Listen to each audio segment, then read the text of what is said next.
the mythical empire of civilization. This video is purely for entertainment and does not infringe on copyrights or laws. The rights to the novel and image belong to the original author. We do not claim ownership. Don't like waiting and want to listen to this fanfic in full now? Subscribe to our Patreon, where you'll find the best fanfics. Chapter 1, Brave Man, may your civilization last forever. 1. What kind of style do you want the world you land in to be? A. Eastern. B. Western. X. 2. How big do you want the world you land in to be? A. Giant world. B. Large world. X. C. Ordinary world. X. 3. Which of the following do you want the environment of the initial location of your civilization to be? A. In the valley of the mountains. X. B. Seaside or island. X. C. Nice and flat grassland. 4. Which of the following types do you want your civilization technology to be? A. War. B. Construction. X. C. Farming. X. 5. Are you ready to enter a real, cruel, intoxicating and fascinating world of civilization war? A. Confirm. B. Deny. X. The young man sitting in front of the computer desk stared at the questionnaire on the screen with great interest. After checking the boxes one by one, he couldn't help but have an idea in his mind. Can this thing really allow people to travel through time? I find it so funny that I would believe such a thing. As soon as he finished speaking, the young man who was sitting at the computer desk disappeared in the room out of thin air. A strong feeling of dizziness came over Qin Yu, and he felt as if he was stuffed into a washing machine and was spinning wildly. After a moment, the dizziness that made him want to vomit slowly dissipated, and the darkness around him gradually turned into light, and his vision became clear from blurry. Qin Yu stood up and looked around at the unfamiliar environment. It was obvious that this was definitely not his small rental house. The animal skin tent, which was only a few square meters in size, seemed a little empty. The ground was covered with hay, and there was a small bonfire in the middle. The fuel burning in it seemed to be the cow dung he had seen in the countryside. Hula. A sudden gust of cold wind blew from the tent, passing between Qin Yu's legs, making him shudder all over. He leaned over and saw that he was only wearing an animal skin coat. If he was not careful, he might be harassed by nature with malicious intent. He tightened his clothes. Qin Yu really didn't expect that the rumor about the questionnaire that could allow people to travel through time was actually true. He grew up in an orphanage and never thought about looking for his biological parents after he became an adult. Fortunately, he became a short video blogger who studied game strategies because he liked war games. During this period, in order to increase the fun of his videos, he also studied many ancient military books. For example, The Art of War, 36 Strategies, New Book of Military Science, 100 Battles, 6 Strategies, Treatise on Formation, etc. Maybe there is also an interest in it. Qin Yu has put a lot of effort, which has made the originally tepid video very popular. He originally wanted to record a video with the recent online gimmick for this game questionnaire, but who would have thought that he would really travel through time? Qin Yu sighed deeply in his heart. Adhering to the slogan of collective transmigration flattery, the idea of making the best of it, his inner impetuousness soon calmed down. But a slight sound suddenly rose. A light curtain suddenly appeared in front of Qin Yu, and the pen and ink intersected on the light curtain and began to explode with lines of eye-catching words. Player number 90,869. Qin Yu, you have successfully descended into your world. Civilization has been developed since the primitive times, and achievements are determined by the winners. Since you have chosen a giant world with too many resources, the protection period for novices is 3 months. Please work hard to develop your power and build civilization before then, to meet more difficult challenges in the future. Brave man, may your civilization last long. Hint, players can also die, so please act with caution. This should be the introduction of the game. Qin Yu looked at the text on the screen and began to understand the messages in his mind. First of all, this number is likely to be the ranking of the number of players. He may be the 90,869th player who has crossed over. Secondly, the point of choosing a world. Since it is to develop civilization, it is very likely that he is the only player in this world at present. The phrase civilization has been developed since the primitive times means that every player started in the primitive times. The protection period for novices is easier to understand. In many farming games, the protection period means that players are not allowed to fight each other, and once this protection period is over, anyone can beat you. It seems that if you choose a smaller world plate, the protection period may be longer. But now it was too late for Qin Yu to regret. He had a dream of hegemony since he was a child, so he liked to play war strategy games so much, and even spent a lot of time reading those boring military books for this. Now that he had a good opportunity, how could he not cherish it?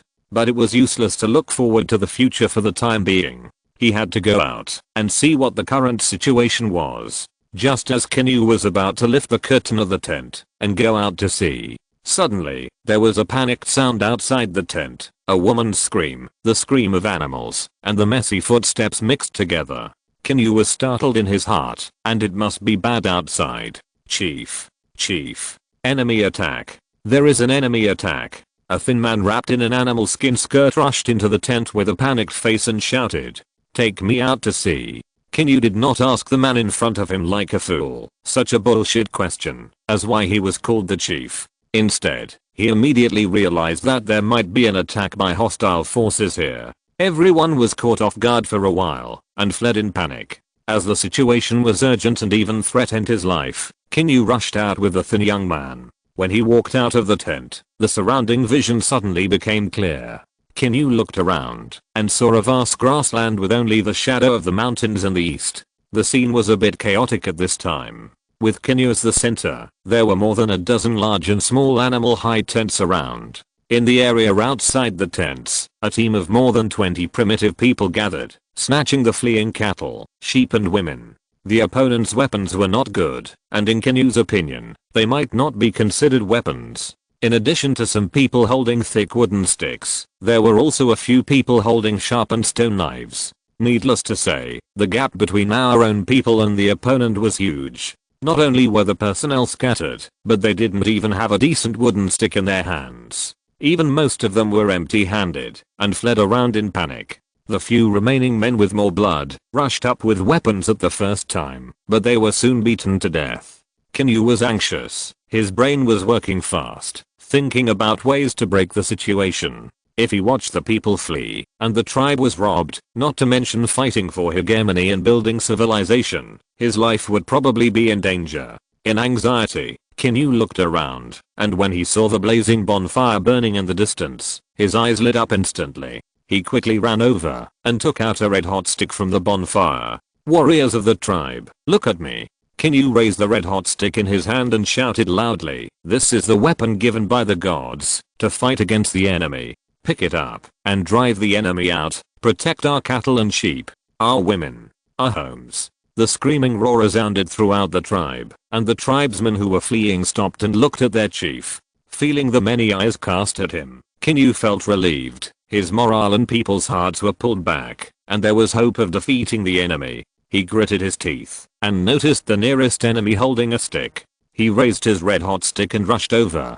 The grasslander looked at Qin Yu who was rushing over, and a nervous look suddenly appeared on his face. He held the thick stick in his right hand and swept it forward fiercely. A shocking sound of breaking through the air sounded in front of Qin Yu.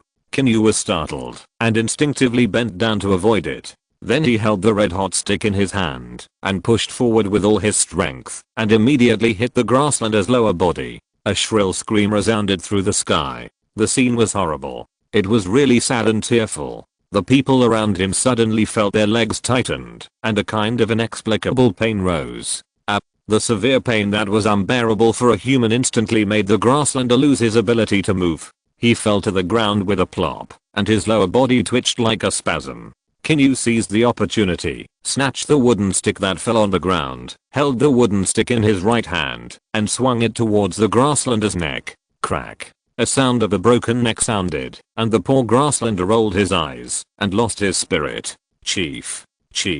Mighty. Something called confidence or morale rose from the hearts of the tribesmen. The tribal men scattered around Qin Yu suddenly aroused their manly blood and pulled out a red-hot wooden stick from the campfire and gathered together excitedly. "Warriors, Follow me, let these enemies who invaded us pay the price. Qin Yu held the fire stick in his left hand and the wooden stick in his right hand and ordered loudly, follow me to charge. 18-year-old newcomer's new work, after the precipitation of time. This time he will definitely write a wonderful strategic story. Note, the novice protection period is a protection period between players, to prevent players from other worlds from invading novice players. Note, there is only one player in each world. Chapter 2, Training the Generals. Along with Qin Yu's shouts, more than a dozen tribesmen rushed towards the enemy, holding red and hot wooden sticks. The hot wooden sticks specifically targeted the exposed parts of the enemy, and miserable howls rose one after another. The more miserable the enemy screamed, the lower the morale would drop. On the contrary, the screams of the enemy could make the team more excited, and the morale would soar. More and more people began to learn Qin Yu's immoral stick method. After a stick was pushed in, the pain that almost made people faint instantly made the enemy lose their mobility immediately, and then they took away the enemy's weapon and killed it with one blow. In just a few minutes, the situation changed rapidly. The situation of one side hunting and the other side fleeing was now reversed. Nearly half of the 20 enemies fell, and their morale had collapsed. The remaining 4 or 5 people were also covered with patches of burn scars, and they endured the pain and fled around. Congratulations on winning a war, and you will get one primary winner gold coin. Qin Yu's face showed a trace of astonishment. He temporarily ignored the prompt in his mind, and silently pocketed the gold coin that suddenly appeared in his hand. Seeing a group of tribesmen around him holding fire sticks in their left hands and wooden sticks in their right hands excitedly chasing the fleeing enemies, Qin Yu shouted anxiously, don't chase the desperate enemy. Come back. Go and bring the cattle and sheep back to me. Fortunately, due to the wise and bravery of the tribe leader just now, the enemy was killed and fled, and this was also the time when his prestige was at its peak. When everyone heard the tribe leader's words, they quickly turned their eyes to the fleeing cattle and sheep around. After more than half an hour, everyone worked together to finally chase back the 10 escaped cattle and more than 30 sheep, and locked them in the pen. Qin Yu heaved a sigh of relief when he saw this. He estimated that it was winter, or soon to be winter in this weather. There was not much food on the grassland. If the cattle and sheep were lost again, it would be difficult for the tribe to survive this cold winter. Chief, we lost 5 brave and fearless warriors in this attack. The old elder leaned on a bone stick. His face was in pain, and his voice was slightly trembling. Qin Yu faced the atmosphere and his face sank. Collect their bodies. They should be respected and praised as they should be. Qin Yu's voice fell, and everyone immediately moved. During this period, Qin Yu learned about the general situation of the entire tribe. This is a small tribe. Even when the population was at its peak, there were only 100 people. Now there are only 38 people left. There are 15 adult men and 12 adult women. As for the rest, they are either children or elderly people. Well, the starting point is very low. Qin Yu sighed. At this time, the tribe should be in primitive civilization, and there are few young and strong people in the tribe. They are about to face the challenge of winter, and will be invaded from time to time. The game starts with hell difficulty, but it is not without advantages. The surrounding terrain has mountains and forests in the east and a large lake in the south. If there is not enough food, they will rob the surrounding tribes. Qin Yu is not a timid person. Watching the tribesmen in the tribe put the bodies of 5 warriors into the dug pit, Qin Yu walked over and greeted everyone to face the corpses and express the highest respect. All the tribesmen gathered in a circle and followed the tribe leader's example, bowing their heads and mourning for 3 minutes. Although many people don't understand why they should do this, as they gradually feel the atmosphere, they slowly understand in their hearts. They died for the tribe, for their homeland, and for their tribesmen, so they should be respected by everyone. Qin Yu did this to create a kind of sacrifice for the tribe and their homeland. It is glorious and worthy of respect and praise. In this way, future tribal warriors will have faith, become fearless of death, and fight bravely for the survival of the tribe. What's your name? Qin Yu asked the strongest man in the tribe. When he was chasing the enemy, he attracted Qin Yu's attention because of his brave performance. Qin Yu estimated that this strong man had killed at least 4 people and was much stronger than others. My name is Yuming. Name, Yuming. Gender, male. Age, 24. Force, physique, agility, intelligence, command. Black stars are current values, white stars are potential limits. Combat talent, long pole weapon, talent, victorious general, class A lower. Effect. For each victory won by the army led by the self, the combat attribute value of the whole army increases by 1%. This effect can increase each target by up to 10%. Satiation. 65 loyalty, unknown, unlocked talent, discerning people, can be checked. The moment Qin Yu knew Yu Ming's name, he could check his attribute panel. Qin Yu has played many war strategy games, and the attribute panels on them are easy to understand. The star rating of each attribute should be 5 stars. It seems that Yu Ming's attributes should be very good.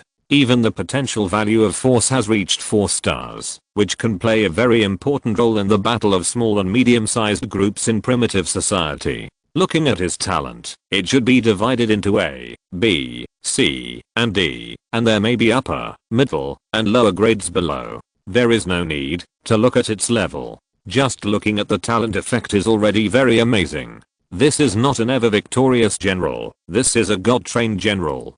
Qin Yu was happy in his heart, and tried to check his attribute panel again. When his consciousness moved, a light curtain appeared in front of him, that only he could see. Name, Qin Yu. Gender, male. Age 21. Strength, physique, agility, intelligence, command, combat talent, one-handed weapon, talent, conquer people with virtue, A-level medium. Effect. Increase the probability of recruiting surrendered generals by 80%. Civilized citizens. 38 people satisfaction. 60 his. My attribute potential is actually higher than Yu Ming's. Maybe it's because of the player? Qin Yu shook his head and stopped guessing. 5-star command, 4-star both wisdom and martial arts. This is a complete panel of a god general in the game. His talent is no worse than Yu Ming's. Due to their different natures, it is actually not easy to compare. After closing the attribute panel, Qin Yu looked at Yu Ming. He was nearly 1.85 meters tall, with thick and muscular body, looking full of strength. He had a simple and brave face, a full beard, and looked like an unparalleled warrior. Qin Yu said with a serious expression, "From now on, you are the captain of the tribal guard. 14 strong men will join the team. The safety of the tribe will depend on you in the future." "Thank you, Chief," Yu Ming said solemnly. "I will protect the tribe until my death." Qin Yu nodded, praised him a few times, and then ordered him to take the guards, to take the stone knives left by the enemies, grind some stone axes, and go to the eastern forest to get some wood. The remaining 2 male teenagers were more sensitive than adult men, so they were used by Qin Yu as mobile sentinels around the area, and they would come back and report immediately if there was any situation. As for the female tribesmen, they were assigned to do some miscellaneous work, such as harvesting grass, grinding tools, feeding livestock, making animal skin clothes, etc. After everything was arranged, Qin Yu took out the primary winner's gold coin. Primary winner gold coin. Introduction. Because you are cared for by the will of Blue Star, you will get the unique mythical reward Civilization Qianqi, and you can throw the gold coins you get into it to get a random item. PS. Civilization Qianqi is a unique gold finger for the protagonist. Other players don't have it, only the protagonist has it. Asking for votes. Chapter 3 Civilization Qianqi. In a trance, Qin Yu held the winner's gold coin in his hand, and suddenly appeared in this strange space. Under his feet was a lush cliff with lush vegetation. Going forward, a majestic waterfall rushed down 3,000 feet, like the Milky Way pouring down, which was very shocking. Qin Yu leaned over and looked. There were 2 pools of water under the waterfall, one of which was golden and the other was grey. Each pool of water was divided into 3 layers, and the color was deeper than the previous one. The golden pool at the bottom was as dazzling as the sun, and people dared not look directly at it for a long time. This should be the so-called civilized heavenly lake. According to his introduction, it seemed to be unique to him. Why are there 2 pools? Qin Yu was puzzled and leaned over to look again. 1 golden, 1 grey, 1 victory, 1 failure? Question mark? Maybe there really is a loser's gold coin, but I don't know what the difference will be between the items that can be drawn from these 2 pools. Qin Yu shook his head, stopped thinking about it, and threw the gold coin in his hand forward. The gold coin fell rapidly from the edge of the cliff. Swoosh. Bang. The small gold coin created a big ripple. The gold coin was like a meteorite that had been positioned in advance, accurately hitting the gold pool, splashing the water on the third layer high, and then the remaining force rushed to the deeper second layer, but then it was like hitting a stone on the wall and bounced back. The water on the third layer suddenly shone with golden light, brilliant and glorious, and a white object gushed out of the pool, flying straight up 3,000 feet, floating in front of Qin Yu. You consume 1 primary winner gold coin and get 100 refined steel ring-handed sword x1, white quality, roughly divided into white, green, blue, purple, gold, orange, and red according to the quality of the reward. Note, the higher the level of the gold coin, the deeper the pool water layer you fall into, and the higher the probability of high quality items appearing. Qin Yu slowly opened his eyes, and the shocking waterfall disappeared, replaced by the vast grassland. A gust of cold wind blew across his legs, and Qin Yu couldn't help shivering. He hated the nature without a sense of boundaries. Tightening the fur coat on his body, Qin Yu looked down at his hands. With a move of consciousness, his hands suddenly felt heavy, and a delicate and atmospheric ring-handled sword wrapped in a red sandalwood scabbard appeared in Qin Yu's hand. Clang. Qin Yu grasped the handle of the knife and pulled it out of the scabbard with force. 100 refined ring-handled sword with a silver-white glow instantly appeared in front of him, with a straight back and an extremely sharp blade. Qin Yu asked someone to bring a piece of damaged deer skin, then straightened it, held the handle of the knife in his right hand, and then gently dropped it. Hiss. A slight cracking sound was heard, and the animal skin was easily cut in half, as if it were paper. The surrounding tribesmen were shocked, and immediately said that it was more powerful than the weapon given by the gods. Qin Yu was also excited. In a primitive civilization with extremely low technology and backwardness, having such a sharp steel weapon was like a divine weapon. Absolutely no one could withstand such a sharp blade. As long as the strength was strong enough, it could even cut a person in half with one knife. After comparing the blade for a while, Qin Yu liked it more and more. He planned to keep it for self-defense. After all, the premise of hegemony was to save his own life first. Putting the knife back into the scabbard, Qin Yu hung it directly on his waist. Then, just when he wanted to organize people to go to the lake in the south to take a look, he saw the previous elder walking over with a serious face. The old man frowned. His face was extremely serious, and his eyes revealed uneasiness. "Chief, please follow me." Qin Yu nodded and followed the old man all the way to a corpse. This was a corpse left by an enemy. "Look, Chief." The old man squatted down and picked up a simple necklace woven from straw open stone. There were several lines carved on the stone. The old man pointed to the lines on the stone and began to explain. "This line represents the Bloodhand tribe, and only the descendants of the chief of the Bloodhand tribe can wear this necklace. That symbolizes their identity." The old man was silent for a long time, and then said, "I want to say that we are unlucky. Chief, please make preparations early to deal with the upcoming blizzard." "Bloodhand tribe?" Qin Yu asked in a deep voice. "Do you know what the situation of their tribe is?" "The warriors of the Bloodhand tribe are vindictive and extremely fierce. They often plunder the surrounding small tribes. There are more than 50 tribal warriors who can fight, and they have a lot of sharp stone knives like that." The old man closed his eyes and narrated. "If we remove 20 of the 50 people, there is still a way." Qin Yu rubbed his chin with the palm of his right hand and began to think about how to deal with it. "No, no, no, Chief, it's bad." A 13 or 14-year-old boy ran over with a panicked look on his face, running to Qin Yu breathlessly. "Chief, the people from the north, the Bloodhand tribe are coming." Qin Yu's pupils shrank suddenly, and his heart was like a bolt from the blue. He really couldn't figure out why this happened so quickly. The tribal guards are in the mountains in the east. It will take at least 20 minutes to get back. One round trip is almost an hour. It's too late, too late. After a moment of silence, Qin Yu suddenly raised his head and looked at the boy and asked, "How many people are there on the other side? What weapons do they have?" The boy's face flushed with anxiety, and he stammered and gestured. "There are so many people, more than all the people in our tribe combined.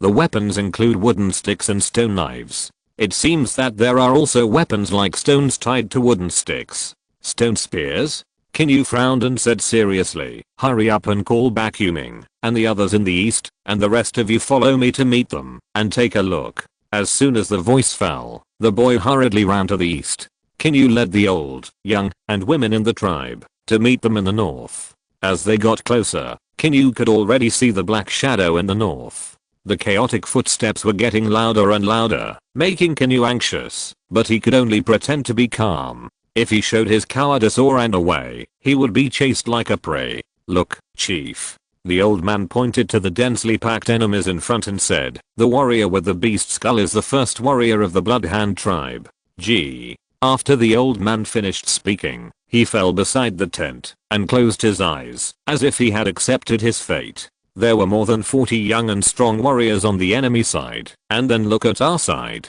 Except for a chief who can still fight, there are only the old, weak and disabled left. Qin Yu stared at the team slowly approaching in front of him, and was ready to retreat at any time, but this was only the worst option. Everyone, get out and squat down obediently. Maybe I will let you die more comfortably. The rough voice was like the roar of a beast, resounding arrogantly throughout the tribe.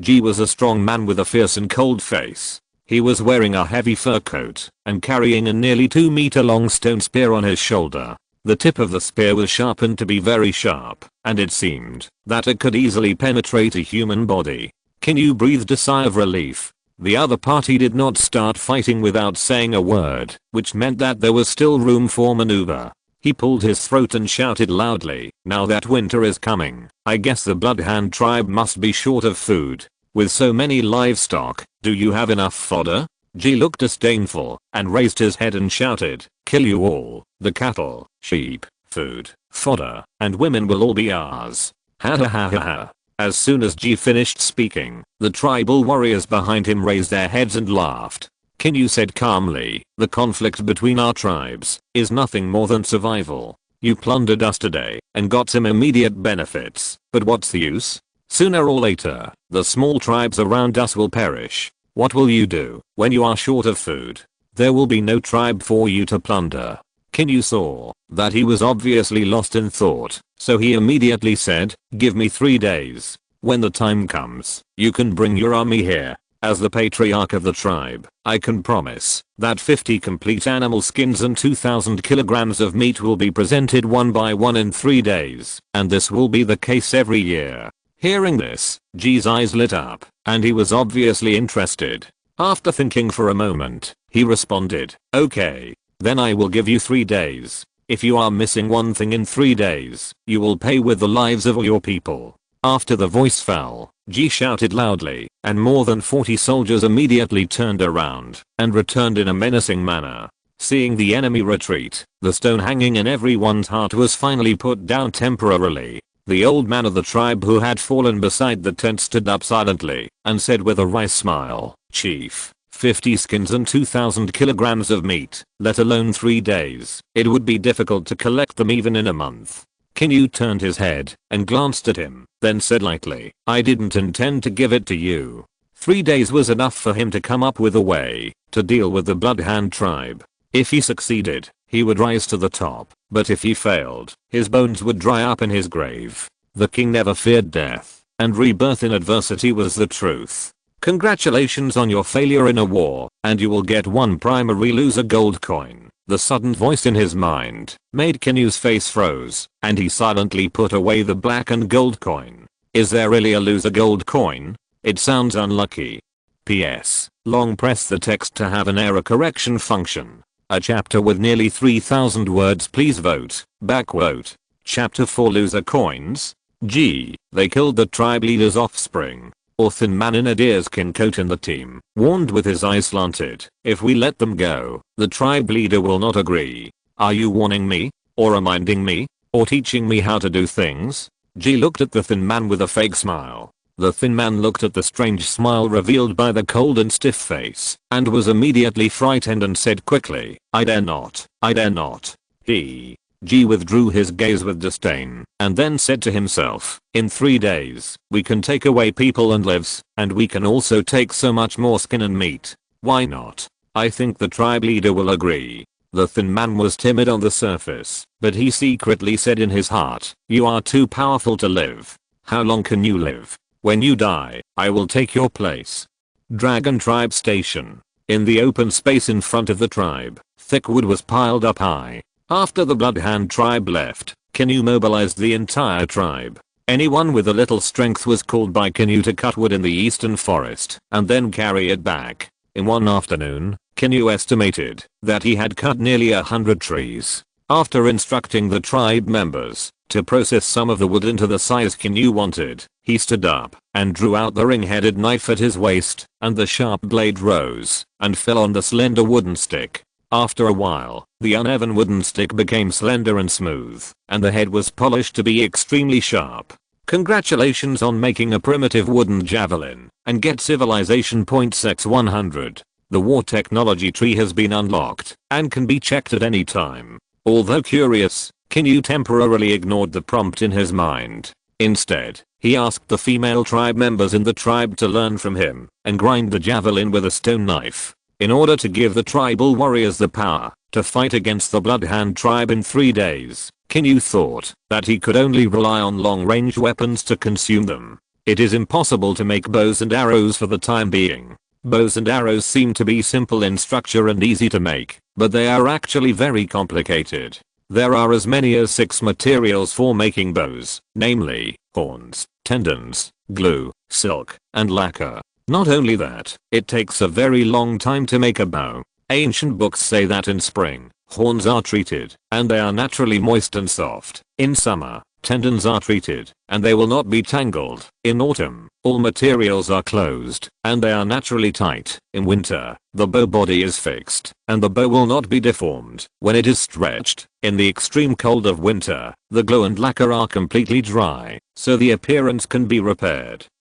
And the bowstring can be installed in spring, and then stored for a year before it can be used. In this way, the manufacturing process of a good bow with good power is extremely complicated. Of course, putting aside the effect and talking about the surface, if it is just a simple wooden bow, it is actually not that complicated to make, but the effect is barely enough to be used for hunting. I don't agree with its power, which is far behind that of wooden javelins. According to the technological level of primitive society, the warriors of primitive tribes had almost no defensive equipment, so they could maximize the power of wooden javelins. Qin Yu taught the tribe's female members the skills of sharpening javelins, while organizing the rest of the people to make straw men with hay and straw ropes, and then tied them to wooden frames to use as training targets. In a few hours, more than 30 javelins and a dozen straw man targets were made. In addition to the 15 guards, Qin Yu selected 10 stronger women from the tribe and incorporated them into the temporary guard. At a time when the tribe's survival is at stake, every bit of strength means a bit of hope. Qin Yu bent down and picked up a javelin. Facing everyone, he began to introduce it. This thing is called a javelin. It is a long-range weapon with high lethality. When using it, you should hold the tail of the javelin slightly higher with your right hand. Qin Yu tried to demonstrate. Bend your arm and raise the javelin above your shoulder, slightly higher than your head, with the tip of the javelin slightly lower than the tail. When aiming at the target and throwing the javelin, twist your back and exert force at the same time as your arm. Turn your back while your wrist and fingers are actively moving. The javelin will hit the target quickly and easily penetrate the enemy's body. After Qin Yu finished speaking, he threw the javelin in his hand and stabbed it at the straw man 20 meters away. There was only a whoosh. In a moment of distraction, everyone saw that the extremely sharp javelin instantly penetrated the chest of the straw man 20 meters away. Yu Ming stared at Qin Yu in amazement, his eyes full of shock. Chief, this weapon can actually kill people from such a long distance? Yu Ming asked the question in everyone's mind, and everyone looked at Qin Yu. Qin Yu nodded slightly and said, "That's right. In the next 3 days, all of you must try your best to train your spear throwing to the level of hitting the target every time." Seeing that the sky was gradually getting darker, Qin Yu instructed the guards to practice spear throwing while using some wood to make some wooden armor, arm armor and other defensive equipment. Wooden armor is 2 slightly thicker wooden boards with holes punched in them and connected by straw ropes. It is used to defend against primitive weapons, and the effect is quite good. In addition to the 2 small wooden boards, the arm armor is wrapped with some hay. The production is relatively simple. Qin Yu only needs to explain the principle and structure clearly, and the tribesmen in the tribe can make it.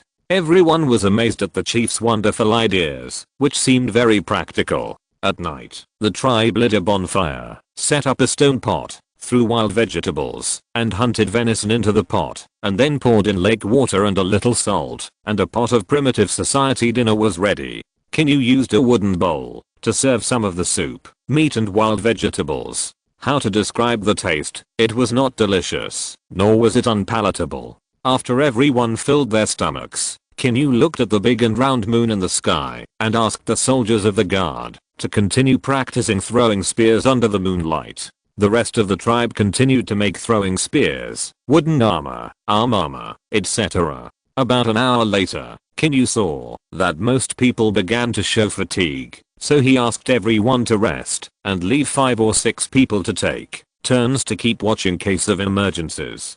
Qin Yu returned to the tent. He was not sleepy at this time, so he took this time to check the civilization points obtained during the day and the use of the loser's gold coins. He moved his consciousness, and a light curtain appeared in front of him. Create wooden javelin, civilization points plus 100. Create wooden armor, civilization points plus 100. Create wooden armor, civilization points plus 100. Create wooden bowl, civilization points plus 100. Current civilization points 400. Introduction. Civilization points are mainly used to unlock technology trees and serve as trading currency. The war technology tree has been unlocked, and the trading function has not been unlocked yet. New book. Please read, it will be signed around the 29th or 30th. Chapter 5 War Technology Tree. War Technology Tree. City Defense. Strong Gate I. Effect. Increase the city gate's strength by 5%. Unlocking requires civilization points x 100. Military. Iron armor effect. Increase the army's armor strength by 1%. Unlocking requires civilization points x 100. Military strategy. Physique I. Effect. Increase the army's physique attribute by 1%. Unlocking requires civilization points x 100. There are 3 categories on the light curtain, namely city defense, military strategy, and military. The technology effect of each category is different. Only after unlocking the previous one will the next one appear. It only takes 100 civilization points to unlock the 3 categories of technology, but Qin Yu does not need city defense technology at present. Therefore, he clicked on the 2 war technologies, Iron Armor I and Physique I. Successfully consumed 100 civilization points to unlock Iron Armor I. The current technology has taken effect. Successfully consumed 100 civilization points to unlock Physique I. The current technology has taken effect. After Qin Yu consumed civilization points to unlock these 2 technologies, the following war technologies were revealed one after another. Military Iron Armor I. Iron Armor Second. Effect. Increase the solidity value of the army's armor by 3%. Unlock required civilization points x 200. Military strategy. Physique I. Physique Second. Effect. Increase the physical attribute of the army by 3%. Unlock required civilization points x 200. The value increased from 1% to 3%, and the civilization points required to unlock also increased from 100 to 200. Looking at the remaining 200 civilization points, Qin Yu thought for a moment and tapped his fingertips on the position of Physique Second. Successfully consumed 200 civilization points to unlock Physique Second, and the current technology has taken effect. After unlocking Physique Second, the following technology was not unexpected by Qin Yu. It was Physique Third. Physique Third. Effect. Increase the physical attributes of the army by 6%. Unlocking requires civilization points x 300. Although he was envious of the effect of Physique Third, Qin Yu's civilization points had been used up. The effect added by war technology is still very powerful, but it is not obvious from the technical level of the primitive era. Take the military technology, iron armor, as an example. Wooden armor and iron armor each increase the same solidity value, but the difference in the effect is very large. 400 civilization points eventually increased the solidity value of the army's armor by 1% and the physical attributes of the army by 4%. Qin Yu closed the light curtain with a satisfied look on his face, and then took out the primary loser gold coin, ready to see what he could draw. Primary loser gold coin. Introduction. There are wins and losses. The strong will only regard failure as a sharpening to make themselves stronger. Throw it into the civilization Xianqi to get a random item. Qin Yu held the loser gold coin in his hand, and his consciousness moved, and the whole person suddenly appeared in the Xianqi space. Still on the edge of the lush cliff, the waterfall in front of him was pouring down the river water. Qin Yu leaned over to look at the Xianqi below, and then threw the gold coin in his hand. The gold coin fell rapidly towards the grey pool. Qin Yu began to look forward to what the item he could draw this time would be. Swoosh. Bang. The gold coin fell into the third layer of the pool. After a violent reaction, an item with a green glow rose into the sky and fell into Qin Yu's hand. Beiyutang. Prescription/green quality. Introduction. A medicinal soup made from 6 kinds of precious medicinal materials, which can cure external injuries and internal injuries, and has the magical effect of relieving pain, stopping bleeding and removing blood stasis. This book fully records the characteristics and origin of the medicinal materials, as well as the exquisite medicine making techniques. The scene changed, and Qin Yu returned to his tent again, with a white book in his hand. The 3 words Beiyutang were written on the cover. The texture of the book was like paper but not paper. Qin Yu tried to tear it for a long time, but did not see any signs of damage. After flipping through it casually, it actually recorded the characteristic origins of several medicinal materials and the preparation methods of the prescriptions. According to the above, the 6 medicinal materials for making Beiyu soup are not difficult to find. Qin Yu was in a good mood. Beiyu soup, a precious prescription for treating internal and external injuries, is extremely useful. What does it take to expand his power? It is war. And there will be wounded in war. According to the medical conditions of primitive society, if you are injured, it is no different from death. It is just a matter of time. With this prescription, a large number of casualties can be reduced. Fewer casualties can also be regarded as an indirect improvement of strength. Qin Yu put the things close to his body, and then a strong sense of sleepiness came over him, and he slowly fell asleep. The next morning, the morning sun dyed half of the sky red, and the light shone in from the gap in the tent, waking Qin Yu up. When Qin Yu woke up and walked out of the tent, he saw a scene that made him happy. Yu Ming and his guards of more than 20 people have begun to train in javelin throwing, while the elders of the tribe on the other side led the rest of the tribesmen to make javelin throwing, wooden armor, armor and other equipment. Qin Yu called a few old women and told them to prepare breakfast, and called a few children to help them. Breakfast was also simple. In addition to some freshly squeezed goat milk, there was also roasted venison. As the war was approaching, Qin Yu could not be stingy with food at this time. After all, in order to boost morale, everyone must be full and have meat at every meal. After eating, Qin Yu asked someone to invite the elder in the tribe into the tent. As the saying goes, an old man in the family is like a treasure. The old man is old, has experienced a lot, and understands the surrounding situation better than the young people. Chief. The old man walked into the tent, raised his hand and saluted, then asked, "Why did you look for me?" Qin Yu nodded slightly and then stated his purpose. "I want to know the situation of all the tribes around us, the ones that are relatively close to us."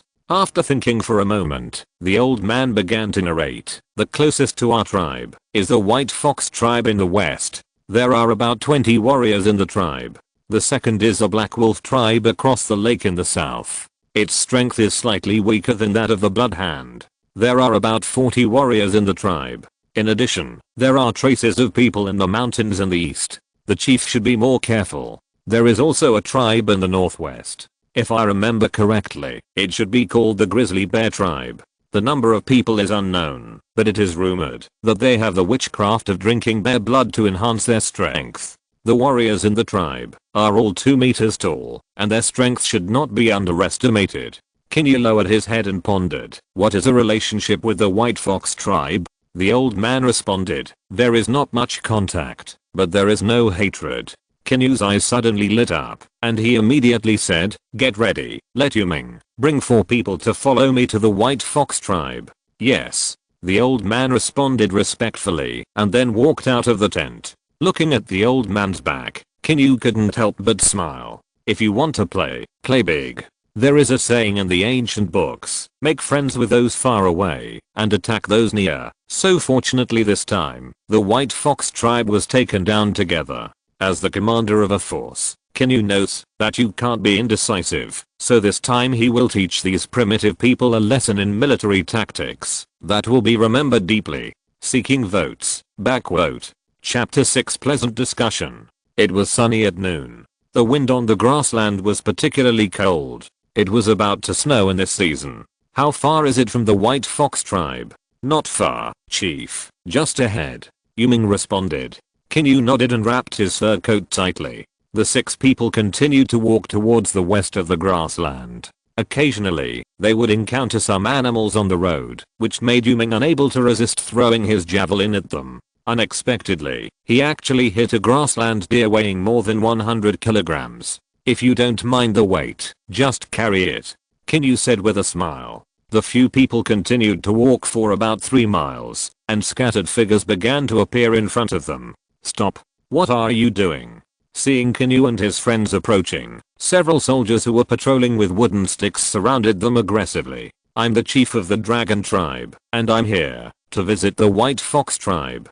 Qin Yu turned around and looked at Yuming and said, throw the things to them. Yuming hesitated for a moment, looked at the deer carcass weighing more than 100 kilograms on his back, looked at Qin Yu, and then silently threw the deer carcass to the White Fox tribe warriors. The few people looked at the deer carcass thrown over, and a smile instantly appeared on their faces. They can eat meat today. Now that the cold winter is approaching, the food in the tribe is tight, which makes them really uncomfortable. Wait, I will inform my clan leader.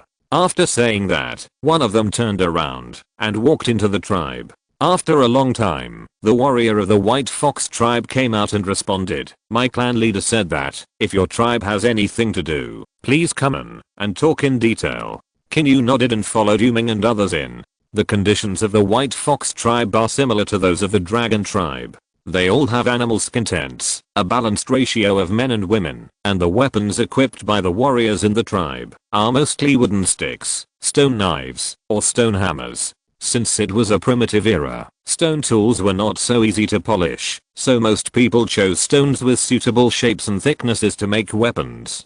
Qin Yu observed the surroundings, while taking Yuming and a few others to follow the White Fox warrior into the depths of the tribe.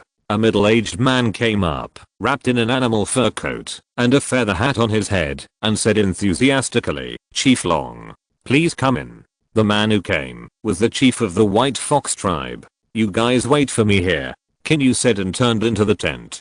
Inside the tent, the two sat on a stone bench facing each other. The chief of the White Fox tribe spoke first. Isn't this visit by the chief of the Dragon tribe just a simple visit? Qin Yu nodded slightly and said seriously, it's approaching winter, and the people of the Bloody Hand tribe are going to take action. Seeing the chief of the White Fox tribe lost in thought, Qin Yu said what he was thinking. Want to migrate the tribe into the mountains?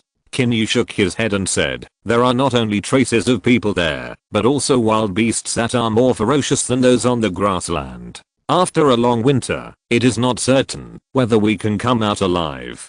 The chief of the White Fox tribe smiled and said, so the chief of the Dragon tribe has a way to deal with it? In 2 days, most of the warriors of the Bloody Hand tribe will come to attack the Dragon tribe. At that time, the White Fox tribe can take advantage of the emptiness of its rear and go straight to Huanglang. What does it mean to go straight to Huanglang?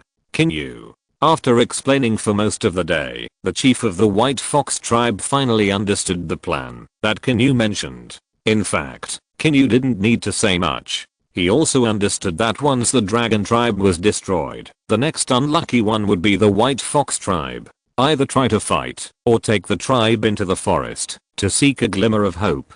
The White Fox chief, who had been silent for a long time, suddenly said, I want to know how Chief Dragon can stop the Bloodhand tribe. If it's just a gamble, then I think it's more reliable to leave Chief Dragon here, and then I will take the tribal warriors to plunder the Dragon tribe, and then my White Fox tribe will migrate to the forest. Of course, this is just a joke. It's unclear whether the White Fox chief's words are true or false. Qin Yu looked at the middle-aged man sitting opposite with a meaningful look. Clang, in the narrow tent, a cold light flashed. With a piercing sound, the blade instantly split the fur coat worn by Chief White Fox in two halves. Looking at the blade so close, Chief White Fox held his breath, and was so scared that he dared not move, and cold sweat ran down his back. He had never seen such a scene before. He didn't dare to move. He didn't dare to move at all. Is it sharp enough? Looking at the nodding head of the White Fox chief, Qin Yu smiled and put the knife back into the sheath. Although my dragon tribe can't compete with Bloodhand, it is easy to kill your little white fox, isn't it? The White Fox chief was panicked and said, easy to kill. What does it mean? Qin Yu. In short, you have to understand that the only way for you and my tribe to work together to kill Bloodhand is to survive. If you think this method is not good, then I will kill you first, and then look for other tribes to cooperate. No, no, no. The White Fox chief said hurriedly. What are you talking about, Chief Long? Just tell me what plan you have, and my White Fox tribe will obey. Qin Yu nodded slightly with a satisfied smile. 2 days later, when my dragon tribe is fighting with the Bloodhand tribe, the White Fox tribe only needs to do this and that.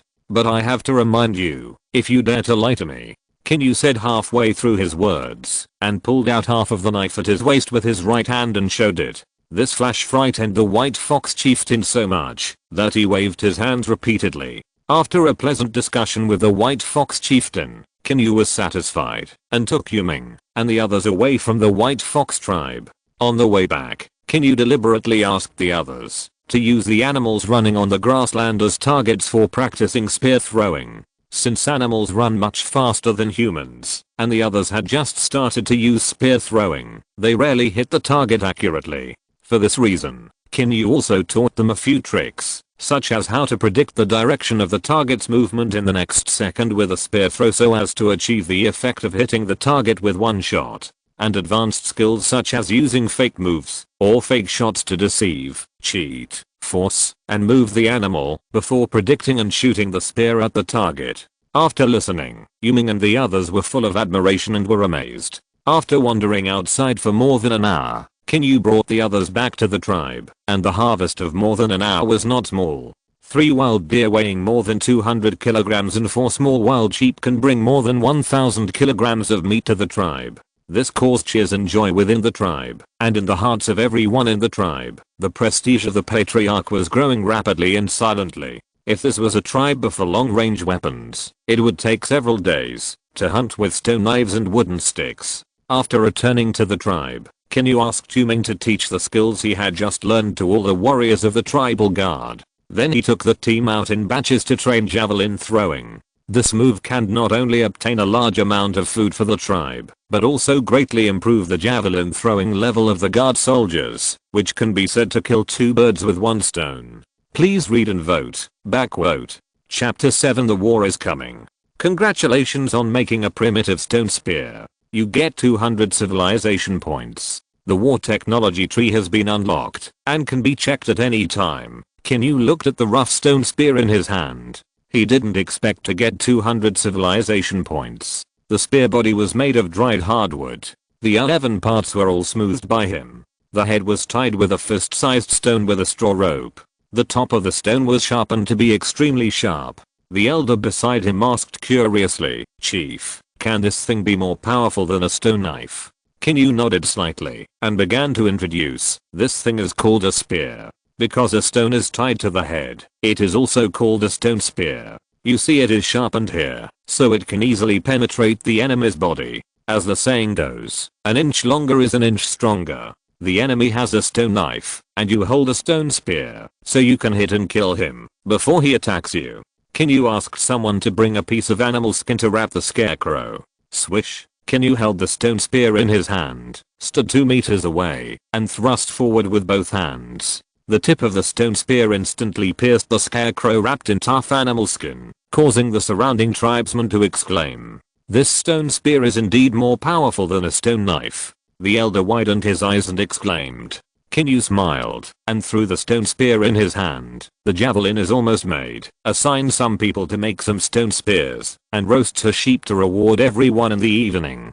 The elder took the stone spear and raised his hand and said, "Don't worry, chief, I will arrange everything. In you, I seem to see the glory of the dragon tribe in the past." Seeing that, the elder of the tribe suddenly burst into tears with excitement. Qin Yu hurriedly waved his hand. In one afternoon, more than 30 people in the entire tribe quickly got into action. The harvest of the tribal guards, including the temporary guards, in one afternoon can be said to have impressed Qin Yu. The prey that had been hunted was piled up almost as high as a small mountain. There were more than a dozen prey in total, and it was estimated that they weighed 2 to 3,000 kilograms. The remaining dozen tribesmen made more than 20 javelins and 15 stone spears in one afternoon. The dragon tribe now has more than 200 javelins in reserve, 15 stone spears, 5 stone knives, 8 wooden sticks, and 30 sets of wooden armor and armor. The weapons and equipment were almost enough, and the sky was a little dim, so Qin Yu asked people to call all the guards back for dinner.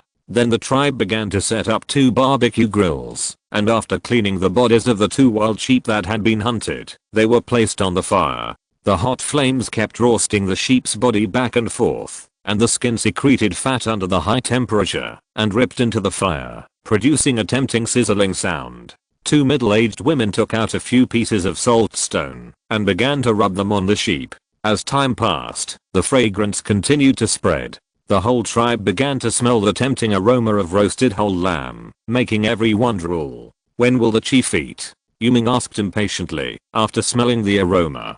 Qin Yu rolled his eyes at him and said, "Don't be in a hurry to eat. Let me ask you, how good is the spear throwing level of the tribal guards?" Yuming thought for a moment and replied, "They are all pretty good, especially the female warriors, who are ridiculously accurate, but the male warriors have to shoot farther."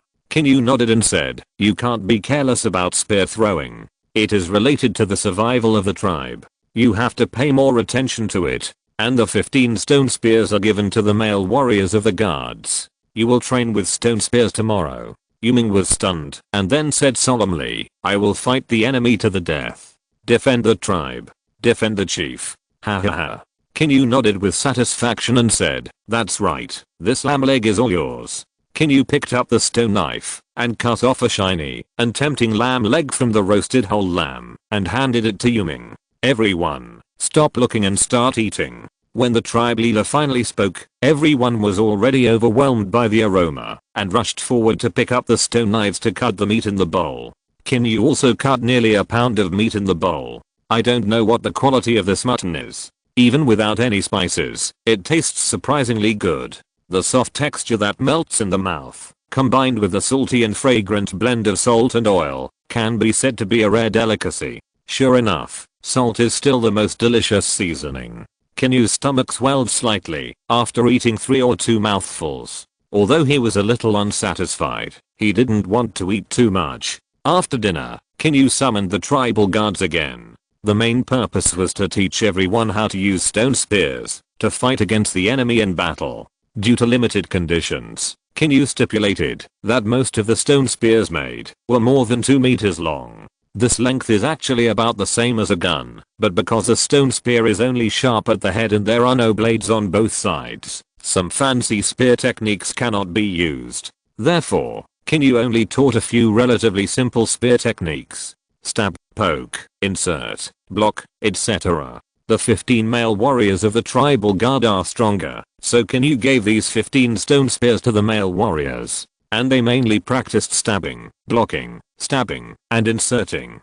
The 10 female warriors continued to practice throwing spears, making a thorough long-range precision strike force. Everyone in the tribal guard knew that the war was coming, so everyone was training hard. It was getting darker and darker, the moon was high in the sky, and waves of wolf howls echoed in the depths of the grassland. Seeing the tired looks on everyone's faces, Qin Yu immediately stepped forward to stop them and drove them back to the tent to rest, leaving a few people to take turns to guard the night in order to prevent wild beasts from appearing at night. Qin Yu ordered the tribesmen to place several bonfires in the outer area of the tribe, and the night watchman kept adding fuel. After a busy day, Qin Yu also felt a little tired. He yawned and fell down in the tent to rest. After tomorrow, it will be the day to fight with Bloodhand. There is still one day to prepare. Zagong entered his body, and sleepiness swept over him like a surging river and sea, causing Qin Yu to fall asleep quickly. The next morning, the sun rose, and the whole grassland was bathed in a layer of brilliant golden light. Qin Yu rubbed his sore and swollen neck, got up and walked out of the tent. The sun was quite big today, but the wind was still very cold. Qin Yu tightened the fur coat on his body and looked around. The 25 members of the tribal guards have already started training, while other tribesmen are processing the prey they hunted yesterday for better storage. Qin Yu ordered 2 old women to start preparing breakfast. He took a wooden bowl and filled some water to rinse his mouth. Not long after, bursts of fragrant cooking smoke rose above the dragon tribe. In addition to the wild vegetable and venison soup for breakfast, there was also the roasted whole lamb left over from last night. Qin Yu simply filled his stomach with some broth, just enough to be slightly full. If you're listening to this novel on a channel other than Fanfic World, it means they downloaded and uploaded it without effort. We cordially invite you to visit our channel, Mundo Fanfic Novelos. There you'll find the original version of this story and you can explore many other novels of various genres. We're waiting for you to immerse yourself in a world of incredible novels. Chapter 8 Encounter. After breakfast, Qin Yu summoned many tribesmen in the tribe and began to give instructions for today's tasks. The training plan for the guards is still javelin and spear training. Go out to hunt with javelin in the morning and come back to practice spear in the afternoon. The rest of the tribesmen will have a heavier task today. Bring some slates, stones, and wood. After sending the guards away, Qin Yu began to work with other tribesmen. After grinding the rough wood into smooth sticks, grind the slate a little, and finally tie the tip tightly with straw ropes. A primitive and simple stone shovel is successfully made. Congratulations on making a primitive stone shovel. Get civilization points x100, and the war technology tree has been unlocked, and can be checked at any time. Qin Yu ignored the prompts in his mind, and began to teach the tribesmen how to make stone shovels. Fortunately, they are all relatively simple tools, and are relatively easy to learn. In one morning, everyone made more than 30 simple stone shovels. After removing some unqualified ones that could not be used, there were still about 20 left. Qin Yu called the elders and told them his idea. I want to dig a few long pits and traps in the north. Javelins are long-range weapons. The longer we delay the enemy's attack, the better it is for us. The elder smiled and responded, whatever you say, I will lead everyone to do it. Qin Yu nodded and said, the long pits are mainly distributed in the north, located outside the tribe, within 20 to 30 meters. The more we dig, the better. After this battle, these long pits will be the burial place of the bloody hands. Make some short wooden spikes, and dig some round pits behind the long pits. Insert some wooden spikes in them, and then cover them with straw. Throughout the afternoon, the remaining dozen tribesmen of the dragon tribe, including the tribe leader, all picked up shovels to dig big pits. Within 20 to 30 meters outside the tribe, long pits surrounding the dragon tribe slowly appeared. The longest one was 20 to 30 meters, and the shortest one was 8 to 9 meters, surrounding the dragon tribe like trenches. After the long pit, there is a trap area. There are more than 20 round pits with more than a dozen sharp wooden spikes buried in them. The top of the pits is covered with grass, which is difficult to find without careful observation. As long as the enemy misses and falls into it, the dozens of sharp wooden spikes will kill or cripple him. Even if there are still enemies who cross these two lines of defense, there are 15 stone spearmen of the guard behind to suppress them completely. The 10 female javelin warriors behind can also throw freely and accurately. The digging work continued until the night fell. As the night was getting late and the moonlight was blocked by thick clouds, Qin Yu stopped all the tribesmen and asked them to go back to the tent to rest. It was the morning of the second day, and all the pre-war preparations had been completed. All 25 guards were equipped with wooden armor and arm armor. 15 male warriors carried a stone spear on their shoulders, and the grass frame behind them was full of javelins. 10 female warriors held a javelin in each hand, and the grass frame behind them was also full of javelins. Xiaoyu, Xiaoli, you two. One is responsible for monitoring the Bloodhand tribe in the north, and the other is responsible for the White Fox tribe in the west. Come back and report immediately if there is any situation. Qin Yu ordered the only 2 teenagers in the tribe. No problem, chief. The 2 teenagers immediately ran in the west and north directions. After giving the order, Qin Yu walked in front of the tribal guards and shouted with a serious face, "Today is the life and death of my dragon tribe. The enemy will rush up with weapons to slaughter our people, snatch our women, slaughter our cattle and sheep, and destroy our tribe. Tell me, warriors, can you agree to it?" "No, no, no, no." More than 20 guards responded with a loud roar. The sound was deafening and resounded across the sky of the tribe. "Okay."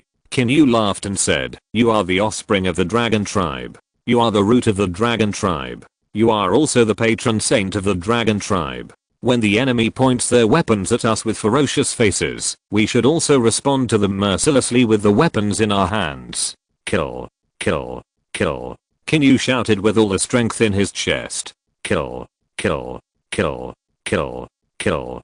Kill." Everyone's emotions began to get excited. Not only the warriors of the tribal guards, but also the rest of the tribesmen shouted those words of killing. The elder of the dragon tribe took out a stone knife from somewhere and shouted excitedly. Qin Yu was stunned. "You are so old, just hide behind when the enemy comes." The elder refused with a firm look. "Although I'm old, I can still fight." Qin Yu was silent for a while. It must be said that the effect of this wave of morale was a bit off the charts. At noon, the Bloodhand tribe station. In an inconspicuous tent, the burly and strong Bloodhand tribe chief sat on a chair made of countless skulls. After a long silence, he slowly said, "Gee, the 3 days are up. I want you to kill all the people in the dragon tribe and bring back their chief's skull. I want to use it as a chamber pot." The Bloodhand tribe chief showed a cruel smile on his face, and his mouth was almost grinning to his ears. "As you wish, I will do it right away." G smiled and turned around and walked out of the tent. The plundering team assembles. With a loud shout, elite primitive soldiers who have experienced hundreds of battles walked out of the dense group of tents. The plundering team currently has a total of 45 people. They followed the leader G and experienced dozens of battles, destroying more than a dozen tribes. Each person has killed no less than 10 people. Over time, everyone has become accustomed to slaughtering and even enjoys it. Whether it is the elderly, children, or women and pregnant women, they will not show mercy, but will make them more excited. The cruel reputation of the Bloodhand tribe can be said to be inseparable from G. Let's go. In a grassland to the north of the dragon tribe, Xiaoyu lay in the grass and stood up from time to time to look north. No movement yet? Xiaoyu frowned with some confusion on his face. He had been lying in the grass for the whole morning, and his stomach was almost starving. He wanted to go back to get some food, but he was afraid that the enemy would suddenly appear in front of him. It was really boring. He held a javelin in his left hand and a piece of stone in his right hand, and kept grinding it. This was a javelin he made by imitating other people in the tribe. He didn't know how effective it would be before he threw it. While thinking, there was a burst of tiny noises in the distance. Xiaoyu was startled and quickly stood up and looked carefully to the north. A group of strong men wearing animal skins, holding stone knives in their hands, advanced aggressively towards the direction of the dragon tribe. He squinted and recognized that the man in the lead was G, the most brutal of the Bloodhand tribe. Chapter 9, The Pit of Despair. Xiaoyu held the javelin tightly in his right hand, and a little cold sweat broke out on the back of his head. After all, looking at the dense formation of the enemy, there must be at least more than 40 people. 20 meters, 15 meters, so close. Xiaoyu estimated the distance he could shoot at. Looking at G, who was in the lead, his face turned fierce, and he exerted all his strength to shoot the javelin at high speed. Then he ran away without even looking at it. G, who was walking forward, suddenly felt his hair stand on end, and a strong sense of crisis enveloped his whole body. His ears trembled slightly, and he felt the wind whistling violently on the right. He quickly turned to the left, and swept the stone spear in his right hand forward to block it. Bang! The stone spear collided with the javelin, producing a crisp sound. The people around were shocked again and again. No one noticed the sudden attack. What was even more unexpected was that G could actually dodge such a fatal attack. A person from the dragon tribe? G guessed as he looked at the javelin that was swept to the ground. Chief, this place is not too far from the dragon tribe, so it should be someone from the dragon tribe. G nodded slightly and suddenly laughed out loud. Interesting. A rat that is tired of living. The Bloodhand tribe is coming. The Bloodhand tribe is coming. Xiaoi ran from the north, shouting as he ran. Qin Yu's face was stern. His blood began to flow faster, and the frequency of his heartbeat also began to speed up. The Bloodhand tribe is coming. He gritted his teeth. If you succeed, you will rise to the top, but if you fail, you will die in a grave. More than 30 meters outside the dragon tribe, more than 40 primitive people wearing animal skins and holding stone knives came aggressively. Chief, there are big pits ahead. A primitive man pointed to the front and said. G glanced at it with disdain. You want to stop my attack with such low-level means? How naive. Dog team. Charge. However, for the sake of caution, he still chose to send people to test it first. He was easy to look down on people, but he was not a fool. Following G's loud shout, a team of 10 people from the team jumped into the pit first and crawled forward. We've been training for 3 days. Let me see the effect, Yuming. Qin Yu shouted. Yuming immediately reacted and said, everyone, shoot with your spears. Target the third long pit, fire. Following the order of the captain of the guards quickly adjusted their postures and raised their spears on their shoulders. Whoosh-hoo. In just over 20 meters, the javelins arrived in an instant, and at least 20 of the 25 sharp javelins fell into the pit. The most unlucky person was hit by 5 javelins, piercing him like a hedgehog, and died on the spot. The blood slid down the wound to the spear shaft and finally dripped to the ground. Among the other 9 people, only 1 was lucky and was unscathed, while the other 8 died on the spot, and 3 were injured. The unscathed man touched his whole body in shock, and then ran back quickly. Leader, we can't attack. This weapon can kill the enemy from such a distance. G frowned and said, the enemy has only more than 20 people. The team rushed in separately. As long as they get close, they will definitely die. After countless victories, G had great confidence. He raised his stone spear and shouted, charge. More than 30 primitive people raised their stone knives and quickly dispersed and jumped into the long pit, crawling towards the second long pit. Seeing this, Yuming immediately ordered loudly, free throw. More than 20 people began to choose various targets and continuously shoot the javelins in their hands. For a while, the screams, shouts, and roars on the field continued. After all, the plundering team is a team that has tasted blood. They are warriors who have been tempered from the pile of dead bodies. It is not so easy to defeat them. When more than 30 people jumped into the first pit, there were still more than 20 people who had not fallen. At this time, G looked at the warriors who were lying in the pit and wailing around, and his expression was a little excited. He had fought dozens of battles, big and small, but this was the first time he was suppressed. He was furious. Looking at the javelins shot at him, he swept across with a stone spear, then jumped up, crossed the long pit, and rushed towards Qin Yu. Puff, with a light sound, a round pit appeared on the ground. G stepped on the air, and the grass on it collapsed instantly, and G fell into the pit with him. Ugh, ah. Despicable, villain. The wooden thorns buried in the pit instantly pierced into G's body, and blood gushed out uncontrollably, dyeing the soil red, and also sucking G's life. Leader. Seeing G fall into the trap, a primitive man ran in that direction with an anxious look on his face. Plop. Before he could get there, the ground suddenly collapsed, and the whole man instantly fell into the pit, pierced by the wooden thorns, and was dying. Damn. It's all pits. Who dares to rush forward? Plop. As soon as the man finished speaking, a primitive man next to him stepped on empty air, and fell into the pit. The wooden thorns were stuck in his head, which was extremely miserable. The man turned around, and ran back in fear. But they forgot that, if they went forward, there was still a glimmer of hope, but if they ran back, the sharp javelin could instantly pierce his chest. The remaining dozen people were neither able to retreat nor advance, their expressions were agitated, and they were obviously driven crazy. One by one, they raised their stone knives, and rushed forward desperately with gritted teeth. Perhaps they were the luckiest, because the pit had been trampled by others.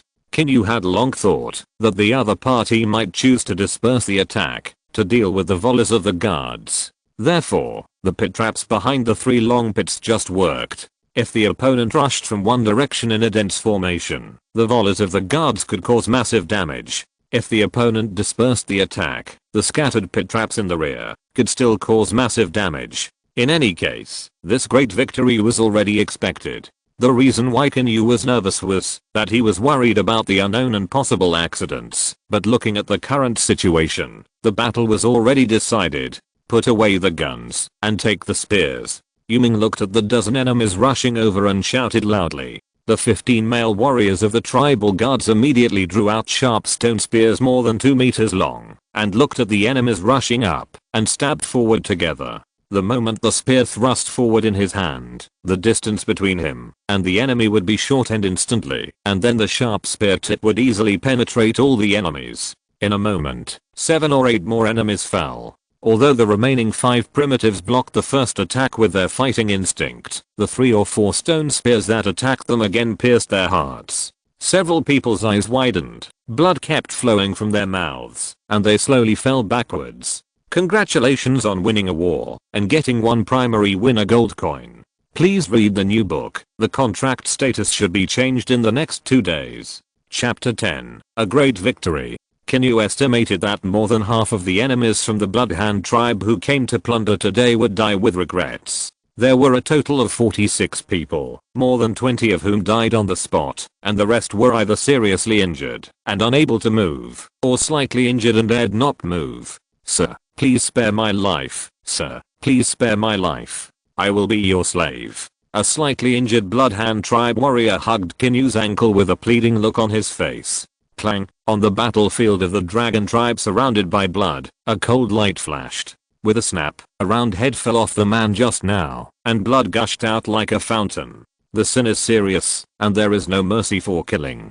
Qin Yu wiped the knife in his hand expressionlessly, and put it back into the scabbard. Facing a team that enjoys slaughtering, Qin Yu thinks it is better to send them to hell as soon as possible to atone for their sins. And Qin Yu's attitude also shows the fate of these captives. The sky above the dragon tribe was hazy with blood, and what happened today was destined to shock the entire eastern grassland. The Bloodhand tribe's killing team was completely wiped out, and the dragon tribe was not harmed at all. It was really ridiculous. I wonder if anyone would believe it if it got out. It's best if no one believed it. It's not necessarily a good thing if others knew the truth. White Fox Tribe Station Chief, the tribesman sent to monitor the dragon tribe, came back to report that more than 40 people from the Bloodhand tribe's killing team died there. A strong man rushed into the tent with a shocked face and shouted.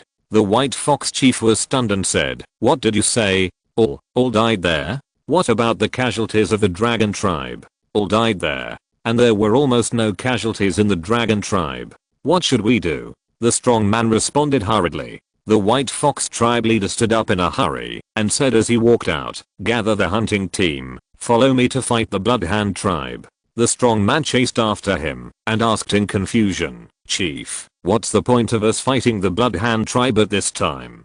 "Stupid." The White Fox tribe leader turned his head and glanced at him, then said, "The dragon tribe leader discussed with me that day when the Bloodhand tribe attacked the dragon tribe. Let us lead the team to sneak attack the Bloodhand tribe's base. As long as the team attacking the dragon tribe received the news, they would definitely go back to support. At that time, the two tribes would be able to destroy the Bloodhand tribe by attacking each other. I originally wanted the Bloodhand tribe to consume the dragon tribe more, and it would be best if it could be destroyed. Who knew it was such a waste? Now that the dragon tribe is strong, we must act as we agreed, otherwise it will be easy to be implicated." The strong man nodded and understood immediately. The Bloodhand tribe, which was as strong as the dragon tribe, was destroyed by the dragon tribe. If they didn't express their attitude and pretend at this time, they might be the ones to be beaten. The White Fox tribe leader selected a total of 25 people and ran north all the way. The strong man on the road suddenly couldn't help asking, "Chief, what if the dragon tribe still attacks us, even if we pretend to do it?" The White Fox chief shook his head and smiled and said, "The dragon tribe has migrated to the eastern part of the grassland for so many years and has never actively attacked any tribe. As long as we show our attitude and pretend to do it, everything will be fine." The strong man had no choice but to nod. Dragon tribe station. Xiaoli, a young man in his early 1.6 meters, dressed in deerskin, came running from the west. "Chief, the White Fox tribe is heading north with the team." The young man panted. "Thank you for your hard work, Xiaoli. You should go down and rest first." Looking at Xiaoli's back as he left, Qin Yu couldn't help but smile. The other party was fooled. After all, the population of the Bloodhound tribe is not low. Even if the plundering team is wiped out, there must be other warriors in the tribe. Therefore, Qin Yu planned to use the White Fox tribe to test it first. Keep an eye on him, and use herbs to suppress the wound for the time being. Qin Yu gave an order to the elder beside him, and walked out of the tent. After walking out, Qin Yu immediately stopped Yu Ming, who was collecting spoils, and then asked him to get ready, because he needed to go to the Bloodhound tribe in a while. After being oppressed for so long, it was finally his turn to take the initiative. In the afternoon, Qin Yu led 25 tribal guards, and marched towards the north with great momentum. The Bloodhound tribe station. The Bloodhound chief was a little confused at this time. He didn't expect why the weak White Fox tribe dared to suddenly attack them. There are still more than 60 people left in the tribe, but only 20 hunting teams can fight. Most of the rest are women, children, the elderly, and some injured and recovering adult men. He also has a 5-man chief guard team with him. Even if G takes the plundering team out, the remaining strength in the tribe should not be underestimated. "Follow me to kill." The Bloodhound chief roared and joined the battlefield with 5 strong guards holding stone spears. The White Fox chieftain was also a warrior who had experienced many battles. He held a relatively heavy stone knife and killed people in the crowd. He chopped people on the neck with a knife, and half of their bodies were cut off. The scene was extremely cruel. The warriors of the Bloodhound hunting team were beaten back step by step until the Bloodhound chieftain came with the guards to support and stabilize the situation. The guards kept harvesting the lives of the White Fox tribe warriors with stone spears. The situation was reversed in an instant. "Chief, we can't win. Let's retreat," a White Fox warrior shouted. "Hold on for a while. If the dragon tribe doesn't come, we will retreat." The White Fox chieftain waved his hand and killed a Bloodhound warrior with a knife and shouted in response. 10 minutes later, there were less than 10 people left on the White Fox tribe side, fighting and retreating, and slowly retreated to the rear. There were about 15 or 16 people following the Bloodhound chieftain. "Kill them all." The Bloodhound chieftain raised the stone spear in his hand and ordered loudly. The Bloodhound warriors behind him rushed forward frantically. The White Fox leader was startled and had to resist. Swoosh, swoosh, swoosh, swoosh, swoosh, swoosh. A group of people suddenly emerged from the back, and more than 20 sharp wooden spears instantly penetrated and covered the warriors of the Bloodhound tribe. 7 or 8 of the 15 or 16 people were killed on the spot, and the remaining few were also injured and could not escape. "Bloodhound chief, how are you?" Qin Yu laughed and rushed over with his team. The Bloodhound chief looked terrified and ignored him, and turned around and ran. Then there was a whoosh. A sharp wooden spear instantly pierced into the Bloodhound chief's calf. A scream instantly came from the Bloodhound chief's mouth. Qin Yu walked over quickly. Clang, the silvering-headed knife was placed on the Bloodhound chief's neck. "I heard you want to use my head as a chamber pot?" The cold voice entered the Bloodhound chief's ears, making him feel as if he had fallen into an ice cellar. The originally ferocious and burly Bloodhound clan leader was now like a mouse, trembling with fear. "Congratulations on winning a war and receiving one primary winner gold coin. PS. Long press the text to have an error correction function." Chapter 11 Harvesting War Horses. You are the chief of the dragon tribe?" The Bloodhound chief said in horror. "G shouldn't. He's dead." Qin Yu interrupted. "You go down to accompany him." Qin Yu raised his hands and then swung them down. Pa. The round head instantly rolled to the ground, his eyes wide open. "White Fox chief, I'll give it to you as a chamber pot." Qin Yu raised his head and smiled. The White Fox chief was stunned, then waved his hands repeatedly and said, "I dare not." Qin Yu raised his eyebrows. "White Fox chief, you don't have to be polite. Our two tribes have a deep friendship. Why don't we merge and develop together?" "What are you talking about, Dragon Chief?" The White Fox chief was stunned. Qin Yu said in a cold tone, "What I mean is, either surrender or die." The atmosphere on the field suddenly became cold. After hearing this, the White Fox tribe leader said angrily, "My White Fox tribe came to attack Bloodhand for the Dragon tribe. Now you are repaying kindness with hatred and want to annex the White Fox. You are really a villain." Qin Yu smiled and raised his hand to put the knife on the neck of the White Fox tribe leader. "You must understand that a despicable friend is far more terrible than an upright enemy. Desire will drive the strong to rule the weak. So what is your choice?" The White Fox tribe leader was silent for a long time and finally sighed. "I Jiangli, surrender." The White Fox tribe leader looked lonely. He knew in his heart that now the tribe's living force has been cut by more than half, and even a strong Bloodhand can't beat the Dragon tribe, let alone the White Fox now. There is still a way to survive if you surrender. If you resist, the other party will kill you with a knife, and the fate of the White Fox tribe will not change. Now he is still the tribe leader of the White Fox tribe. With him, the White Fox can better integrate into the Dragon tribe. Therefore, after surrendering, he can still occupy a certain position.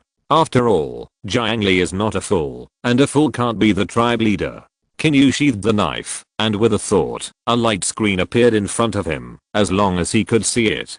Name, Jiangli. Gender, male. Age, 30. Force, Constitution, Agility, Intelligence, Command, Combat Talent, Two-handed Weapon, Talent, Powerful, and Heavy, B-Class Superior. Effect, the heavier the weapon you use, the higher the increase in force value. Satiation, 70. Loyalty, Unknown, Unlocked Talent, knowing people with a wisdom eye, can be checked. Generals under your command +1 you don't know until you see it, and it can scare Qin Yu. This attribute can also be regarded as a fierce general panel. Qin Yu couldn't help but look at the giant stone knife in Jiangli's hand, estimating that it must be 20 to 30 kilograms. No wonder the force value can reach 3 stars. It is probably the effect of the talent bonus. This talent is also very powerful in Qin Yu's eyes. If Jiangli's own force value reaches a potential upper limit of 4 stars, plus a talent bonus, he may be able to break through to 5 stars. In this way, Qin Yu is equivalent to having a 5-star force god. Shaking his head, Qin Yu closed the panel. The remaining population and supplies of the Bloodhand tribe need to be transported back to the Dragon tribe. After another friendly exchange, the remaining more than 40 people of the Bloodhand tribe squatted on the ground with their hands clasped in their hands. Qin Yu began to let Yuming lead people to start looting the supplies of the Bloodhand tribe. After a long time, the supplies were finally counted. Among them, the most valuable are cattle, sheep and horses. What surprised Qin Yu the most was that there were more than 30 horses. They looked very strong and could be used as war horses. The primitive people of this era had not yet invented the concept of cavalry, but only used horses as livestock. In addition to more than 30 horses, there are more than 30 cattle and nearly 100 sheep. This harvest can be said to make Qin Yu very happy. In addition to cattle, sheep and horses, there are more than 300 animal skins, more than 1,000 kilograms of picked grains, more than 20 stone knives, more than 10 stone spears, a pile of wooden sticks, some wood, some stones, some hay. Drive the people and cattle and sheep back first, and move the rest slowly. Yuming, bring a team with me to the White Fox tribe. Yuming nodded slightly and said respectfully, "Chief, how many people do you need to bring?" 10 will be enough. Lead the way, Jiangli. "Yes, Chief." Jiangli bowed respectfully. The Dragon Tribe Station. Today's Dragon Tribe is extremely lively. The population has grown from the original 37 people to the current 122 people. In addition to the population, the number of livestock has also increased a lot. There are currently 45 cattle, 37 horses, and more than 190 sheep. Qin Yu estimated that there are about 10 tons of grass for feeding livestock. Anyway, it is enough to get through this winter. Now everyone in the tribe is busy setting up tents for living and storing supplies, as well as expanding the livestock pens. With a large population, management is obviously more laborious than before. In the tent, there are a total of 5 people, including Qin Yu. In addition to the elders and Yuming, there are Jiangli and a female tribesman. This female tribesman is a member of the temporary guard and was spotted by Qin Yu at first sight because of her excellent combat performance. Name, Yap. Gender, female. Age, 22 force, physique, agility, intelligence, command, combat talent, long range weapons, talent, good at archery, B level upper, effect, the hit effect of long range weapons is greatly improved, and there is a probability of triggering the effect of 100% accuracy. Satiation. 65 loyalty, unknown, unlocked talent, discerning people, can be checked. Ya's attributes are also very strong, with both intelligence and command 4 stars, very suitable for being a military commander, and she is a woman, just in line with Qin Yu's next plan. Let's get to know each other. You will all be high level figures in the tribe in the future. Yep, Ya said coldly with her hands tucked under her armpits. The voice was clear and cold. Yuming. Jiangli. My name is Yaoju. Qin Yu nodded slightly. Since everyone knows each other, let me tell you about the duties that everyone will be responsible for in the future. Yaoju is responsible for assisting me in managing various trivial matters within the tribe, including the daily life, diet, work tasks, etc. of the tribe members. I understand. Yaoju's old voice sounded. Qin Yu nodded and continued. Yuming is responsible for serving as the captain of the Stone Spear team. In addition to the original 14 guards, 6 more people will be selected from the tribe.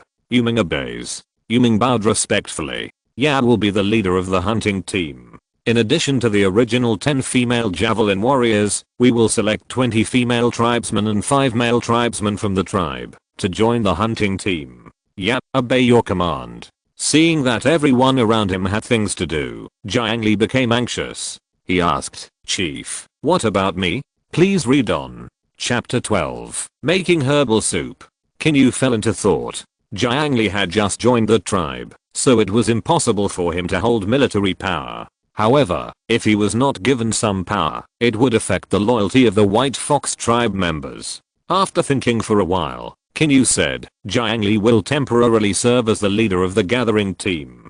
Select 10 male tribe members and 20 female tribe members to be responsible for gathering supplies. Jiangli, obey your order. Jiangli finally smiled. No matter what, having a position meant that he still had a certain status. In the coming time, the most important task of the tribe is to store enough food for the winter. I will inform you of the specific tasks tomorrow. Old Yao, tell them to prepare dinner, roast the prey that has been processed before, and cook some grain porridge. I understand. Yaoju bowed slightly and turned to walk out of the tent. Everyone, go away. Jiangli stay. After the voice fell, Yuming and Ya left the tent together.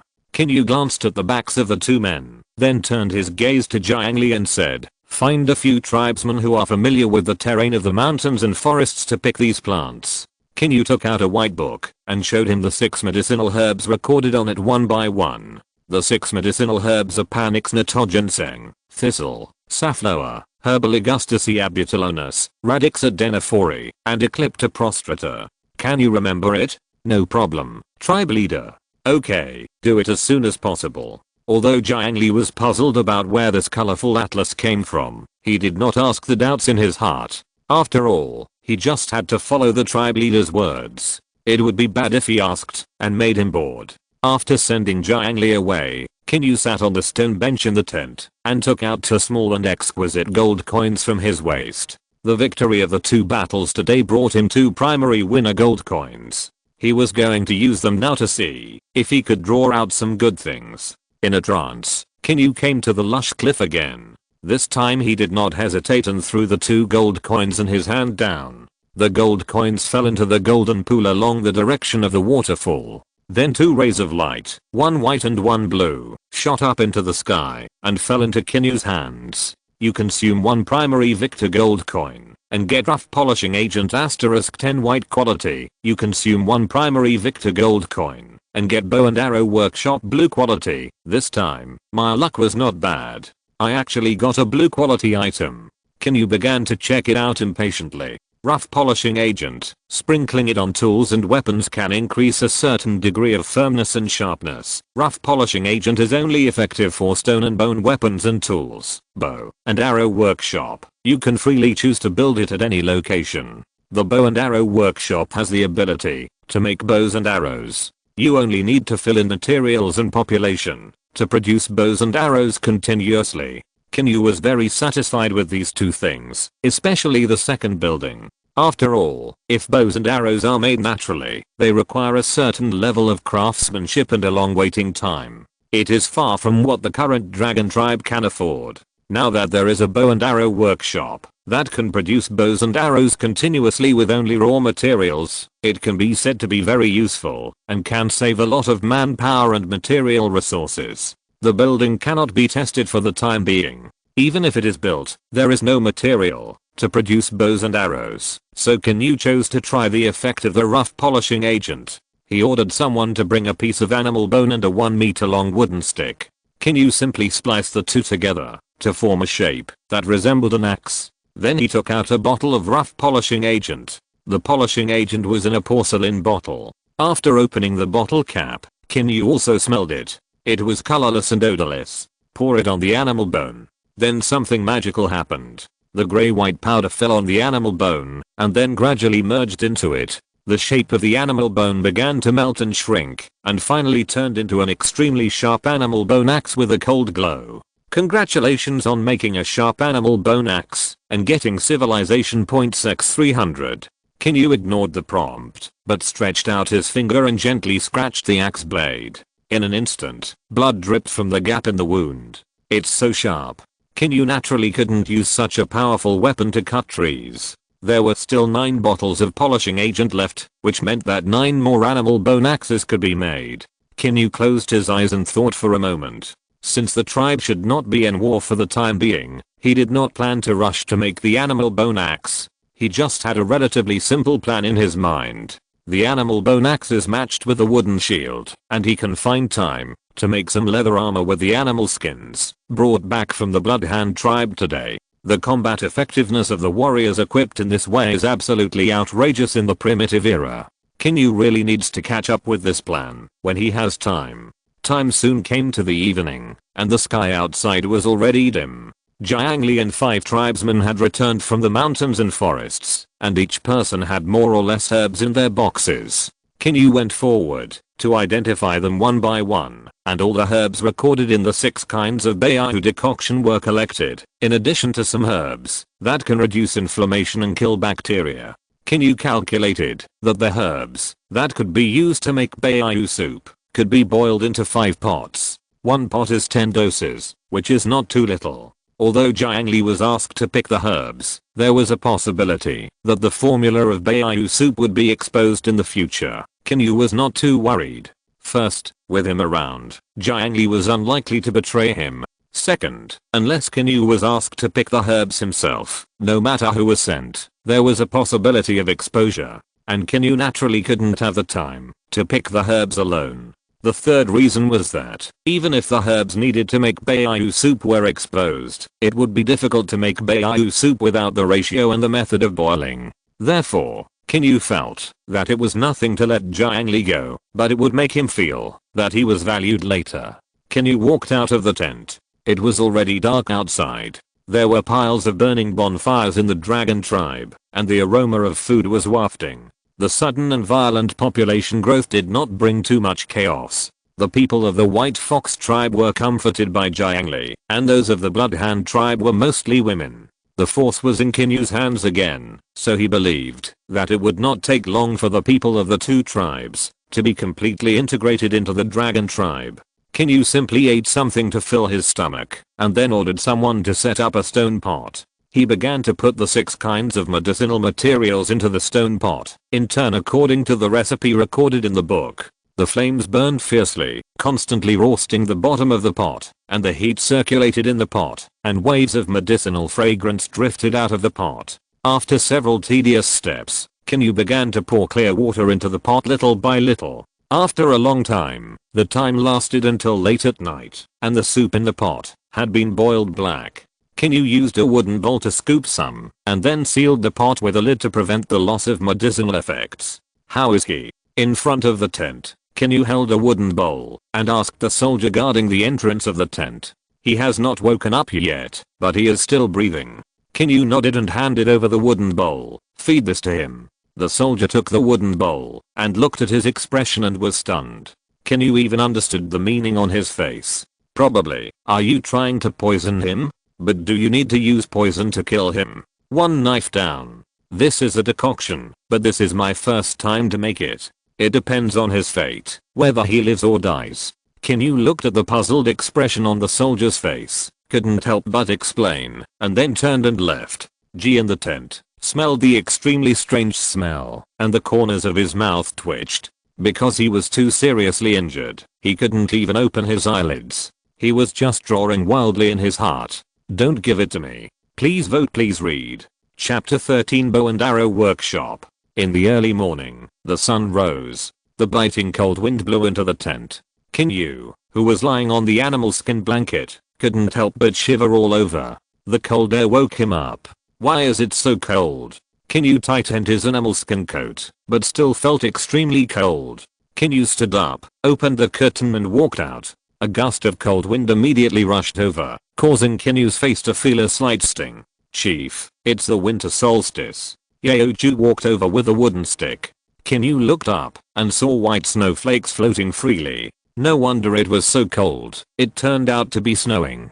Qin Yu rubbed his hands, then looked at Yaoju and said, "It's cold. Cook some meat soup in the morning. Remember to add some red ginger to dispel the cold, and call everyone to my tent after breakfast to discuss matters." "I understand." Yaoju nodded slightly, then walked away slowly. The tribesmen who had been suffering from the cold wind in the middle of the night gradually became ruddy after drinking a bowl of meat soup that could dispel the cold in the morning, and their faces gradually became ruddy, and they were slowly integrating into the tribe.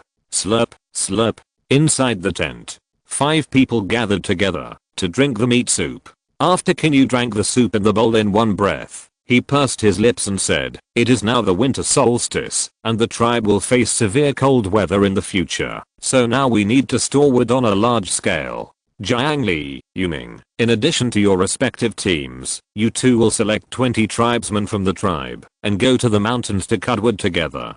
The two nodded to show that they understood. After eating the food in the bowl, the two walked out of the tent together. Seeing the two leave, Qin Yu then looked at Yap. All members of the hunting team will go out to hunt around the tribe, guarding against possible enemies, while training new members in spear throwing techniques. Ya understands. After Ya put down the wooden bowl in her hand, she walked out of the tent with her long legs. "Old Yao, it's getting cold.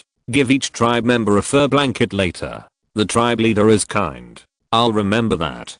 Qin Yu nodded and continued. "The javelin, wooden armor and armor need to be made to ensure that they can be equipped to all the warriors." After Qin Yu finished speaking, he stood up and walked out of the tent. He was going to find a suitable place to set up the bow and arrow workshop.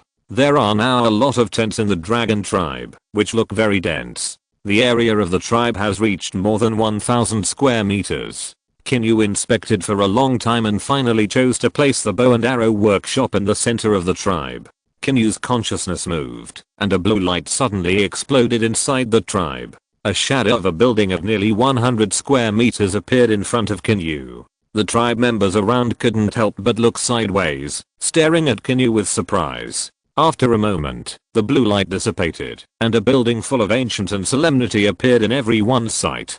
"God!" one person suddenly exclaimed. Then dozens of tribe members around knelt on the ground like a tidal wave, looking at Qin Yu respectfully.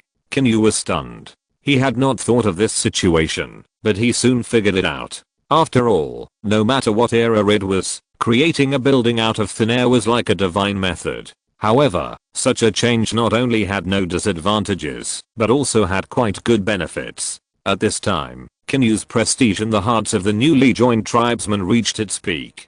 "Get up. Do what you should do, don't pay attention." Qin Yu shouted loudly. The tribesmen around him dispersed instantly. Seeing that no one disturbed him, Qin Yu began to check the bow and arrow workshop in front of him. As Qin Yu looked at it, a light curtain suddenly appeared in front of him. Bow and arrow workshop. Currently unlocked bow blueprints, none. Currently unlocked arrow blueprints, none. Maximum productivity 20. Up to 20 civilians can be placed to work. Currently drawing bow blueprints requires 1000 civilization points. Currently drawing arrow blueprints requires 100 civilization points. To make bows and arrows, you actually need to use civilization points to draw blueprints? Qin Yu's face was stunned. He only had 600 civilization points now. After thinking about it, he decided to spend 100 civilization points to draw an arrow blueprint to test the waters. As Qin Yu's finger gently tapped the light curtain, the 100 civilization points disappeared instantly, and a grey circle appeared on the light curtain and kept rotating, and finally a prompt emerged. Congratulations on consuming 100 civilization points and successfully drawing the explosive arrow. Explosive arrow. Production requirements: 1 unit of gunpowder, 1 unit of wood, 1 unit of arrow feathers, and 1 unit of iron, all for every 10 arrows. Introduction: explosive arrows have the help of gunpowder, which can not only shoot farther but also faster. It can effectively injure enemies within a target diameter of 2 meters. Each productivity can produce 10 explosive arrows per day. Wow. The gains brought by these mere 100 civilization points can be said to be huge. Worth it.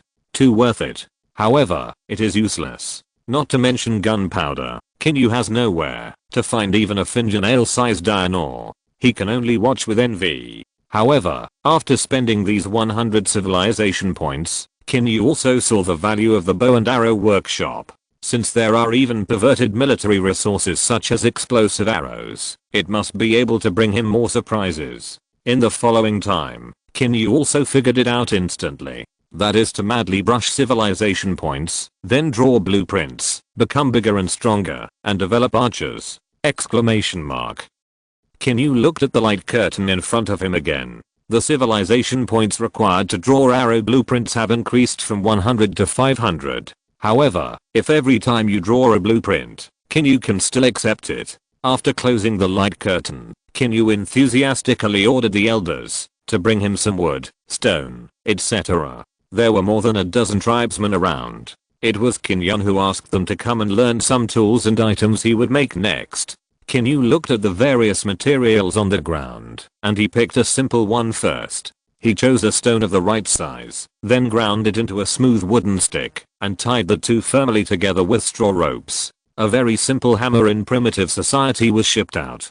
Congratulations on making a primitive simple stone hammer, and get civilization points x100. In the following time, Qin Yu's movements became faster and faster, and wooden sticks were polished one by one, and stones were repaired almost perfectly. The second item was a simple stone hoe. He still used straw ropes to tie the stone and the wooden sticks tightly, and then, congratulations on making a primitive simple stone hoe, and get civilization points x100. After making the stone hoe, Qin Yu picked a relatively curved stone piece, polished it for a while, and tied it and the wooden stick together with straw ropes. A simple stone sickle was made. Please read everyone. Chapter 14 Single Wooden Bow. Congratulations on making a primitive simple stone sickle, and you get civilization points x100. In just a few hours, Qin Yu has already gained 300 civilization points. Counting the 500 he had left before, he now has a total of 800 civilization points. There are only 200 civilization points left to extract the bow and arrow blueprint. After thinking for a while, Qin Yu pulled out the ring-headed knife at his waist and began to work on the wood again. After a long time, Qin Yu listened to the two prompts coming from his mind again, and a smile appeared on his face. Congratulations on making a primitive simple wooden rake, and you get civilization points x100. Congratulations on making a simple wooden stool, and you get civilization points x100. Civilization points 1000. Just try to make a few of each of the things I just made. After the voice fell, Qin Yu left quickly and came to the bow and arrow workshop. With a move of consciousness, the light curtain was summoned, and Qin Yu clicked to extract the bow and arrow. A grayish-white circle kept spinning, and after a moment, a prompt appeared in front of the light curtain. Congratulations on consuming 1000 civilization points to extract the single wood bow. Single wood bow. Production requirements: wood *2 units, animal tendons *1 unit, animal skin *0.1 unit, animal gelatin *0.5 unit. Introduction: the single wood bow is also considered a longbow, with an efficient range of 150 meters, low cost. short production time, and medium penetration. Each productivity can produce 2 single wood bows per day. Although this single wood bow is not very powerful, its low price and short production time are indeed advantages. At least Qin Yu can afford it now. The animal tendons can be deer tendons, and of course, cow tendons are better. As for horse tendons, if someone kills a horse to make a bow, it's really too rustic. Qin Yu understands the animal gelatin behind it. The so-called animal gelatin is rubber, and the most primitive rubber can be boiled and filtered with animal skins, and finally purified. Anyway, Qin Yu could gather all these materials, so it would not be difficult to form an archer army. Looking at the empty civilization points, Qin Yu gave up the idea of drawing arrow blueprints. However, when he looked at the light curtain again, the arrow blueprints had increased in price. Not only the arrow blueprints increased in price, but also the bow blueprints, which increased from 1000 civilization points to 2000 as Qin Yu expected. It seems that he can't draw them for the time being. Qin Yu had to give up, and looked up at the sky. It was already pitch black. Jiang Li and Yuming had already returned with the logging team. As the saying goes, there is strength in numbers. Today's harvest is rich. There are 7 or 8 piles of wood, piles like small mountains. It is enough for burning for the time being, but if you want to build buildings or defensive facilities such as wooden pile walls, these woods are far from enough. I guess we will have to run to the mountains and forests in the next few days. According to the elder of Yeoju, winter will only get colder, especially on the grassland. Therefore, the tribe needs to obtain more wood before the heavy snow closes the mountain, in case of emergency. If the weather is too cold later, Qin Yu will have people build some large tents for living. About 10 people live in one tent, and burning a bonfire at night should have the effect of keeping warm. Qin Yu looked around. People were swaying, and piles of bonfires dispelled the darkness. It has been 5 or 6 days since he traveled here. The biggest change is that with the increase in population, Qin Yu's sense of security is also slowly increasing. Just as Qin Yu was sighing, Yuming strode over with a wooden bowl in front. "Chief, your dinner." Qin Yu nodded and took the bowl and chopsticks from Yuming. In addition to barbecue, today's dinner also includes some grilled wild vegetables. What surprised Qin Yu was that there was a grey egg-like thing in the bowl. Qin Yu reached out and took a bite of it. Potatoes? The sticky texture becomes more and more fragrant as you chew it. It is very similar to potatoes, but tastier than potatoes. What is this thing called? Where does it come from? Qin Yu looked up at Yuming and asked. Yuming glanced at Qin Yu's bowl, thought for a while, and then said, "I don't know what it is called, but I know it is a wild vegetable dug out of the ground. It can be eaten. I dug some in the forest today." Listening to Yuming's description, Qin Yu felt that the answer in his mind should be almost right. It is potatoes. Please notify this round wild vegetable after dinner, and leave some, and don't eat it all, Qin Yu said with a straight face. Potatoes are a major grain producer. If you want to expand the population and reproduce stably, you must enter the farming era. Only planting can obtain a stable source of food. Once the population is very large, it is impossible to rely on hunting as a source of food. The prey resources in an area are limited. When there is no prey one day, the tribe will migrate to another area. During the migration, some of the strength will often be weakened. Of course, more tribes will choose to abandon the old and useless elderly. The tribes on the grassland may be too suitable for the development of animal husbandry, so some tribes on the grassland will raise livestock, and therefore the number of migrations is very small. Although Yuming didn't know the reason, he didn't need to understand what the chief ordered, just do it. After dinner, Qin Yu went to see the hunting team's harvest today. The bodies of the prey had not been processed yet. There were a total of 9 wild deer, 3 bison, and more than a dozen wild sheep. Qin Yu even saw 4 wolf corpses. The harvest was very rich. Qin Yu told Yeoju that when processing the prey, the animal tendons must be well preserved. In addition, a cellar will be dug tomorrow to store the processed prey meat. Now that the weather is getting cold, it will not be afraid of spoilage when it freezes. After everything was arranged, Qin Yu yawned. He was very sleepy after working for an afternoon, so fortunately he returned to his tent and fell down to rest. There was a small bonfire in the tent. The flame was not big, the fuel was some cow dung, plus some wet wood blocks, so that the burning time could be longer. 2 or 3 meters away from the bonfire, there was a thick layer of hay, and 2 layers of animal skin blankets were spread on the hay. Qin Yu fell on it, and covered himself with another layer of animal skin. The primitive processed animal skins are actually not very comfortable, whether they are used for wearing or covering.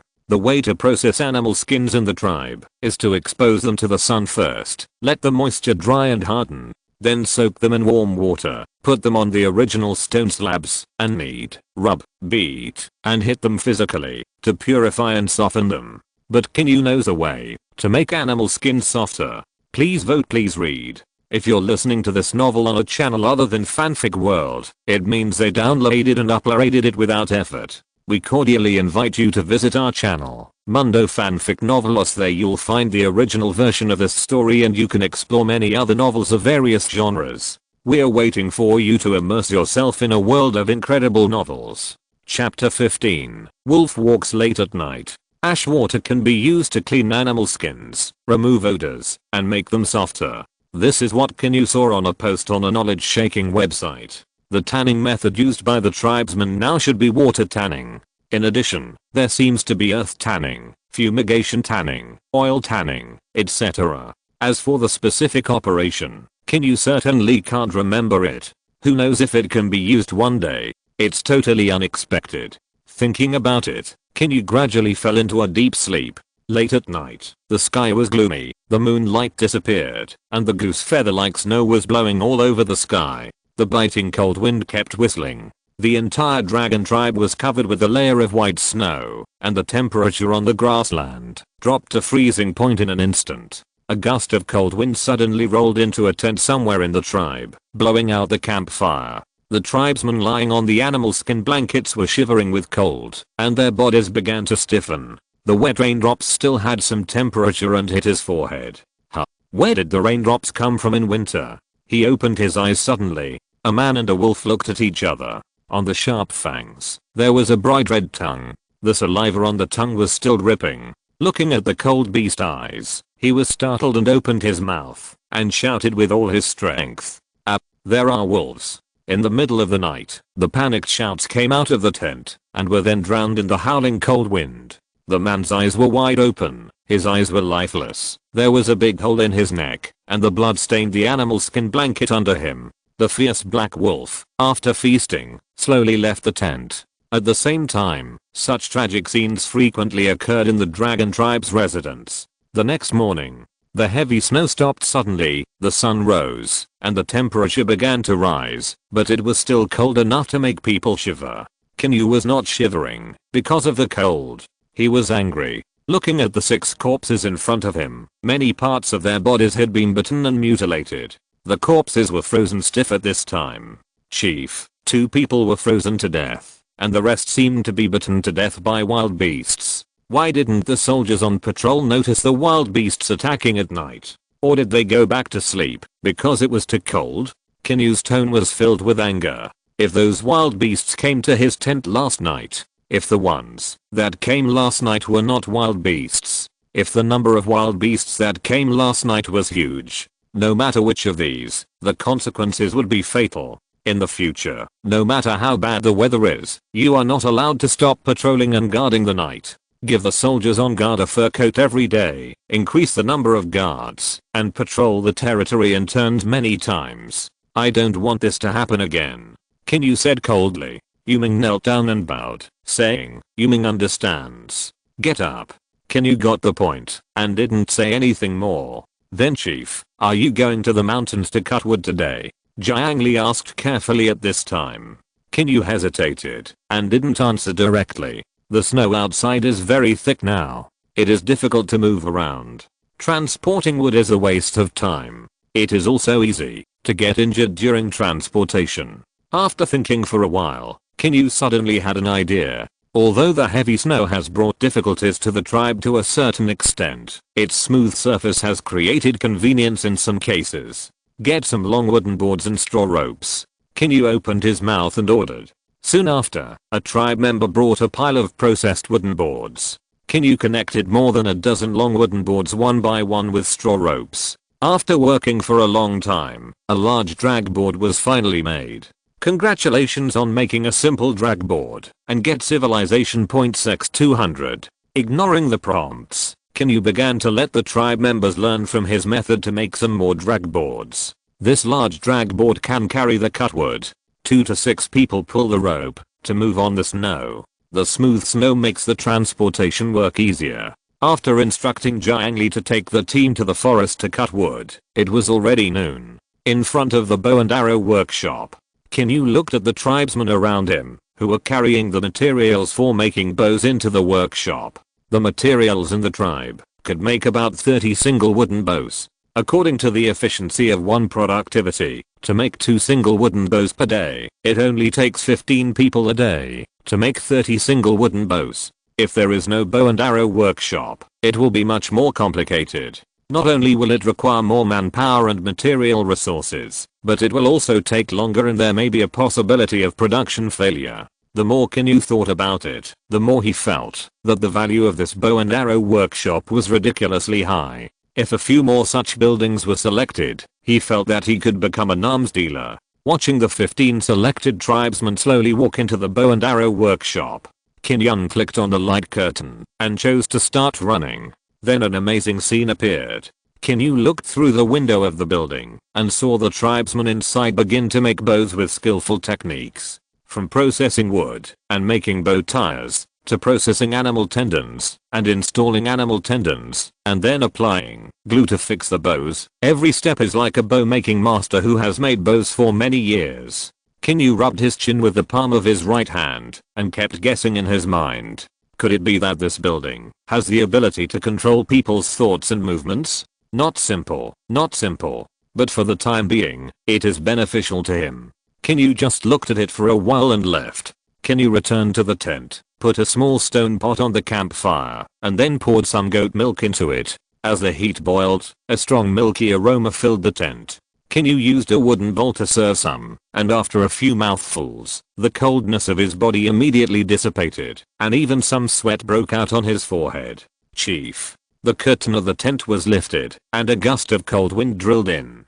Qin Yu frowned and looked up. It was a male tribesman holding a stone spear. It is not allowed to bring weapons into the chief's tent. Oh, I didn't know. Please forgive me, chief. The man was stunned and immediately put down the stone spear and knelt on the ground.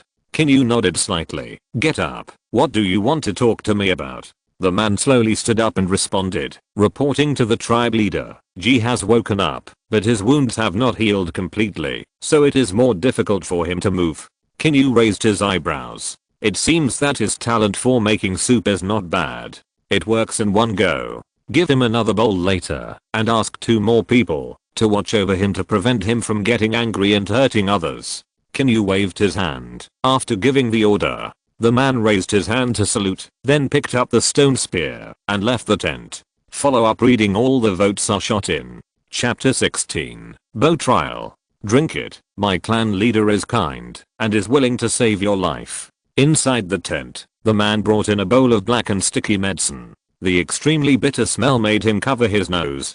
Ji was lying on the blanket, and his eyelids moved involuntarily. Seeing that Ji, who was lying on the ground, did not respond, the man squatted down and opened his mouth to pour the medicine into him. Don't lie, bite, spit you. The sticky liquid filled Ji's mouth. Don't spit, swallow it.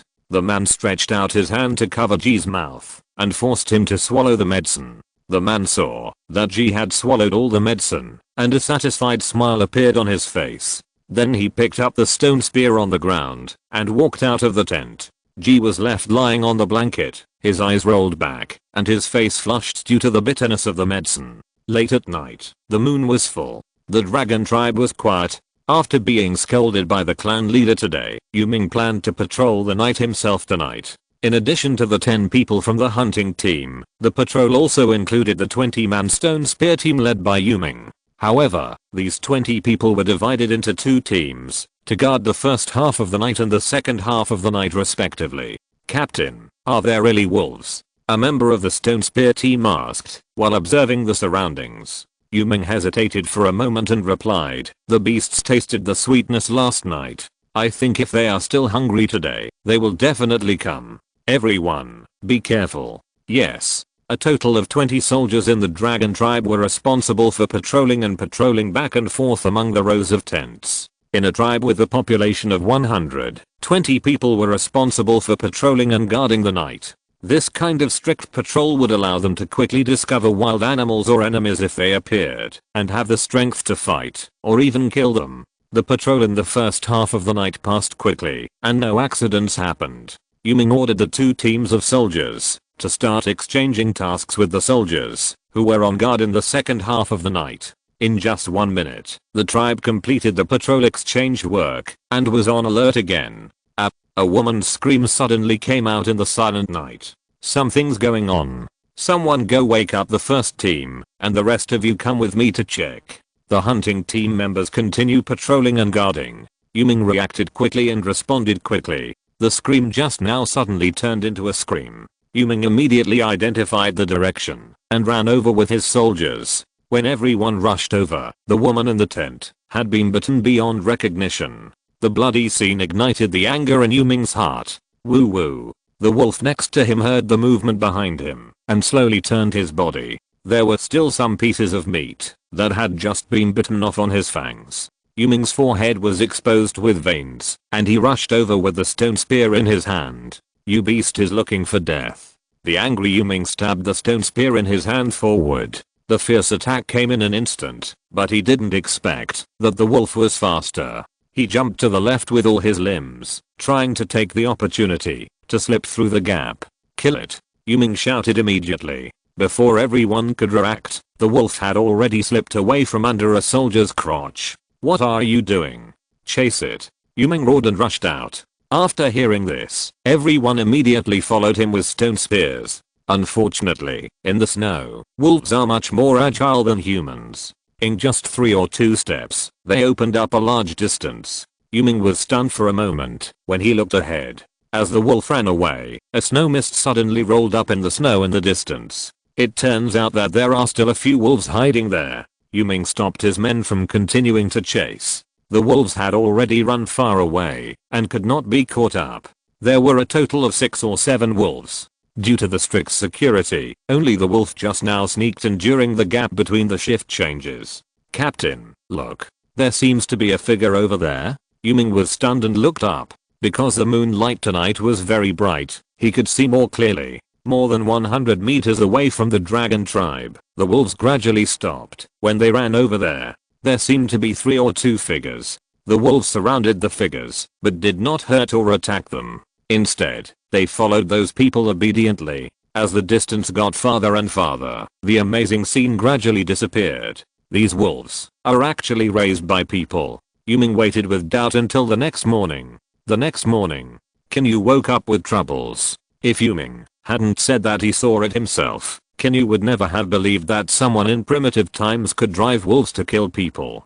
Damn, what the hell is this? Automated biological weapons? It's so advanced. It's so infuriating. So far, the dragon tribe has only destroyed a bloodhound tribe and recruited a white fox tribe. In addition, Qin Yu can't remember which tribe he had a grudge against. In the tent, it's still the 5 people with the most say in the tribe. Qin Yu looked at Yeoju. This elder should know more about this kind of thing. Yeoju pondered for a moment and said, "Maybe it has something to do with the Black Wolf tribe across the lake. But I'm not sure. I've just heard some rumors." Qin Yu frowned after hearing this. "Black Wolf tribe? Did we provoke them?" Yuming suddenly stood up and said, "I remember. When we were cutting wood in the mountains yesterday, we met a group of people. I was wondering why we heard wolf howling, but didn't see any wolves." Qin Yu asked in confusion, "Did you fight?" Yuming shook his head. "We just quarreled for a few words, and the other party left when they saw that we had more people. Chief, the other party should come again tonight. We can ambush in advance and then slowly ask about their purpose after we catch them." At this time, Yap, who had been silent, suddenly spoke. Qin Yu nodded. "Okay, you and Yuming will be in charge of commanding the battle this time." "Yap, I obey." "Yuming, I obey." Qin Yu waved his hand and watched the 2 people leave the tent. He looked at Jiang Li. Today's logging task remains unchanged. The more the better. Jiang Li raised his hand and saluted, then left respectfully.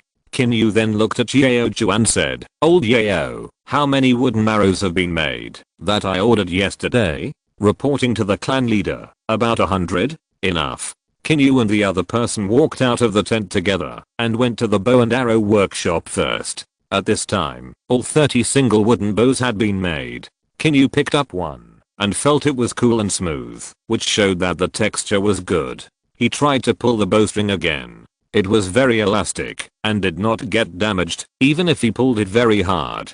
Sure enough, the blue quality building effect is awesome. Qin Yu ordered people to move the wooden arrows that had been made out, and there was also a straw man target. Clan leader, how far away is a straw man? The new book needs to be read. Please help friends. Chapter 17. Even with virtue, people are not convinced. Qin Yu thought for a moment and replied, "About 50 meters. He didn't put it farther away. First, although he had shot arrows several times, he was not that skilled, and he had never tried this kind of straight pull bow. Second, the wooden arrow was too simple, without feathers or arrowheads, so he estimated a similar distance. Qin Yu pulled out an arrow from a pile of arrows on the ground. Then a prompt was triggered. Congratulations on making a simple wooden arrow. Get civilization points x100, and the war technology tree has been unlocked. You can check it at any time. After drawing the blueprint, there were 100 civilization points left, making the dragged board earn 200 points, plus the previous one, that is 400 civilization points. It's still a little short of the civilization points required to draw the arrow blueprint. Qin Yu probably had some ideas in his mind, but before that, he needed to try the arrow first. He raised his hand and put the wooden arrow on the bowstring and then aimed his eyes at the straw man 50 meters away. At the same time, Qin Yu's index finger, middle finger, and ring finger on his right hand pulled the bowstring with equal force at the same time. Whoosh! A slight sound of breaking through the air instantly resounded in everyone's ears. Everyone looked in the direction of the wooden arrow in surprise. The wooden arrow pierced the straw man's chest from the air in the blink of an eye, blasting a piece of grass debris, and then fell farther behind.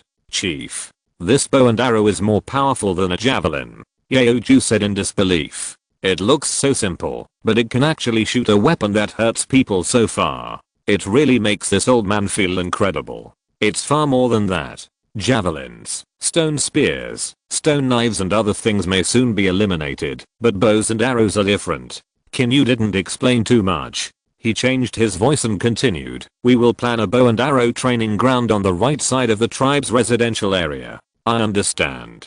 Yaoju responded respectfully.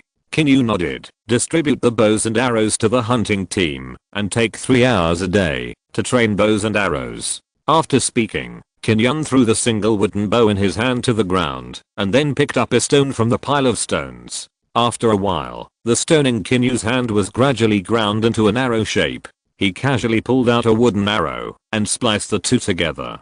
The simple stone arrow was completed. Congratulations on making a simple stone arrow. Get civilization points x100. The war technology tree has been unlocked and can be viewed at any time. Adding these 100 civilization points, it is exactly 500. Qin Yu ran to the bow and arrow workshop. Open the light curtain and directly choose to extract the arrow drawing. As a gray-white circle rotated on the light curtain, a prompt appeared soon. Congratulations on consuming 500 civilization points and successfully extracting animal bone arrows. Animal bone arrows. Production requirements: 1 unit of wood, 1 unit of animal bone, 1 unit of arrow feathers for every 10 arrows. Introduction: the arrow body of the bone arrow is made of wood, and the arrowhead is made of bone. It is not only extremely sharp, but also has excellent penetration to a certain extent. 15 animal bone arrows can be produced per unit of productivity per day. Qin Yu looked at the light curtain and smiled. He had to say that he was really lucky. Animal bone arrows were the most powerful arrows that Qin Yu could afford. After closing the light curtain, Qin Yu immediately ordered people to move the resources needed for animal bone arrows into the bow and arrow workshop. Then he ordered 20 tribesmen to start making arrows with all their strength. The novice period lasted for 3 months. After this cold winter, it was exactly 3 months. Although the game prompts did not clearly state what would happen after the novice period, Qin Yu had already vaguely guessed some possibilities. That is, his civilization might be invaded by other players in the future. Players would really die if they died. If they were not strong enough, they would eventually be destroyed by others. Qin Yu would feel a sense of urgency from time to time. If he wanted to become stronger, he could not do without population, and 3 months was obviously not enough for him to grow bigger and stronger by reproduction. Therefore, the plan for the next 3 months was clear. Stock up a large amount of weapons and medical supplies, and be prepared to fight a continuous war. Only through constant plunder and constant war can the population of the tribe grow rapidly, and its strength gradually become stronger. Therefore, Qin Yu did not kill Ji, but spared his life. Just because he looked at Ji's attribute panel, he had a talent in mind. If he could fight for him, the strength of the tribe would increase greatly. After all, he is a 5-star general. After dealing with the bow and arrow workshop, Qin Yu came to the tent, where Ji was recuperating. Is he awake? Qin Yu asked the 3 warriors guarding the entrance of the tent. Reporting to the tribe leader, the soup is very effective and the person is awake. Qin Yu nodded slightly, pulled up the tent curtain and walked in. Ji, lying on the ground, had his eyelids twitching slightly. Qin Yu couldn't help but smile. Sure enough, he woke up. The Bloodhand tribe is gone. Qin Yu said softly, how about you join the dragon tribe and serve me? Seeing the other party lying on the ground without saying a word, Qin Yu continued, you are so young, and you died in such a cowardly way. Don't you think it's a pity? Think about the Bloodhand tribe, and then look at the Dragon tribe. There are more powerful weapons here, more and more elite warriors, and a patriarch who knows how to judge people. I will let you develop your talents to your heart's content. Enjoy the pleasure of being strong and winning. How about it? Still not tempted? Ji, who was lying on the ground, suddenly opened his eyes. You buried my glory, and I'm ashamed of being alive. Haha. Qin Yu couldn't help laughing and said, you are really childish. Don't you think your so-called glory before is just like a fight between children? Clang, a cold light flashed in the tent. Qin Yu put the silver glowing ring-headed knife on Ji's neck. I don't have time to talk nonsense with you. Either surrender or die. Kill me. Ji closed his eyes. Qin Yu frowned. He couldn't do anything about this. What happened to the promise of winning people over with virtue? What happened to the promise of increasing the probability of recruiting surrendered generals by 80%? I've put a knife to his neck, but it doesn't work. Chief. A soldier guarding outside the tent suddenly shouted. Qin Yu was stunned. Come in. The soldier outside the tent came in and bowed, saying, I think we can give him another bowl of medicine to try. If it doesn't work, then 2 bowls. Although Qin Yu didn't understand the reason, he decided to give it a try. Anyway, the remaining herbs can be boiled into 4 or 5 pots. Ji, who was lying on the ground, panicked when he heard this. He widened his eyes and stared at the man at the entrance of the tent. The other party turned around and left the tent to get the medicine. Chapter 18 Black Wolf Tribe. Ji watched in horror as the man approached with 2 bowls of black medicine. Qin Yu could not help but feel puzzled. Is this thing really that bitter? Open your mouth and see how I fill you up. The man smiled and pried open Ji's mouth, forcing the bowl of medicine into it. Ji struggled with pain on his face. Due to multiple wounds on his body, he could not make too violent movements, and struggling would only cause more severe pain. Seeing the man finish 1 bowl and pick up another, Ji quickly shouted, I obey. I obey. Okay, let him go. Qin Yu said with a smile. The man nodded and turned to leave the tent. This medicine is a good thing. It is a bit bitter, but it can save lives. Take good care of your injuries. You can be the leader after you recover. Qin Yu smiled and comforted him. He just tried to dip his finger in it and put it in his mouth to taste it. It was indeed very bitter. How to describe it? Bitter melon is astringent and bitter when eaten raw, right? This medicine must be more than 10 times more bitter than bitter melon eaten raw. Shaking his head, Qin Yu's consciousness moved, and he opened Ji's attribute panel. Name, Ji. Gender, male. Age, 26. Force, physique, agility, intelligence, command, combat talent, long pole weapon, talent 1, frozen earth walker, B class upper, effect, the physique of the troops under your Command increases by 60% to resist cold. Talent 2. Bloodthirsty. B class lower. Effect. For every 100 people killed, the body increases 1 kilogram of strength satiation. 60 Loyalty. Unknown. Unlocked talent. Knowing people with wisdom. Can be checked.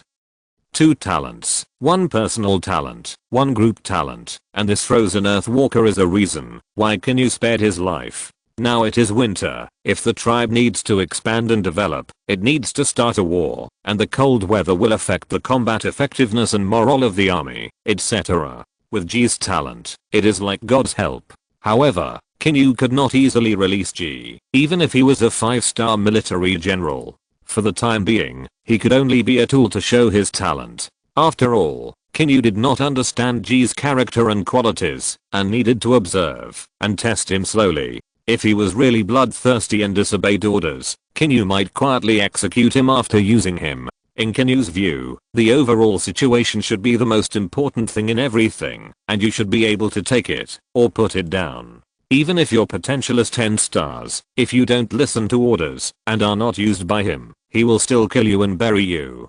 Thank you for your appreciation, Patriarch. Ji said softly. Qin Yu nodded slightly, and turned to leave. Late at night. The moonlight was hazy, and the snowy clouds covered the surrounding sky. To the south of the dragon tribe's residence, a team of people walked carefully in the snow in the middle of the night. Young master, we have been here for 2 days. The dragon tribe is very powerful. If we are discovered, we will be in trouble. A primitive warrior wrapped in animal skin and holding a stone knife said with a worried look on his face. The young man shook his head. Fool, let's hide farther away. It is the wolves who are going to kill people. Even if they are caught, will they interrogate the wolves? A team of 5 people, 7 wolves, gradually approached the dragon tribe station. More than 100 meters away from the dragon tribe, several people suddenly stopped.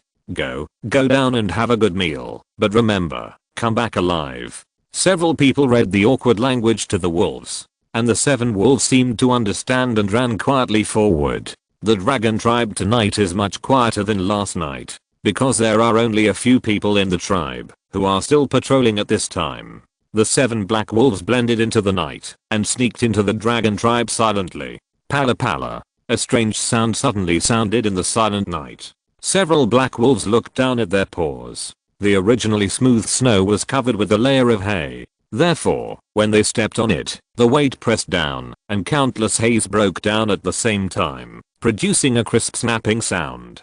Perhaps no one would notice this sound during the day, but it was different at this time. In the silent night, this sound was as dazzling as turning on a flashlight in the dark. Several black wolves didn't have time to react. They only heard bursts of breaking air in the distance. Whoosh whoosh whoosh, whoosh whoosh whoosh. More than 30 sharp wooden spears instantly covered the sky. The swift offensive directly surrounded the wolf pack. AWW. Woo woo. In a moment, none of the 7 black wolves survived. They were instantly pierced into hedgehogs by more than 30 javelins, and the blood dyed the snow red.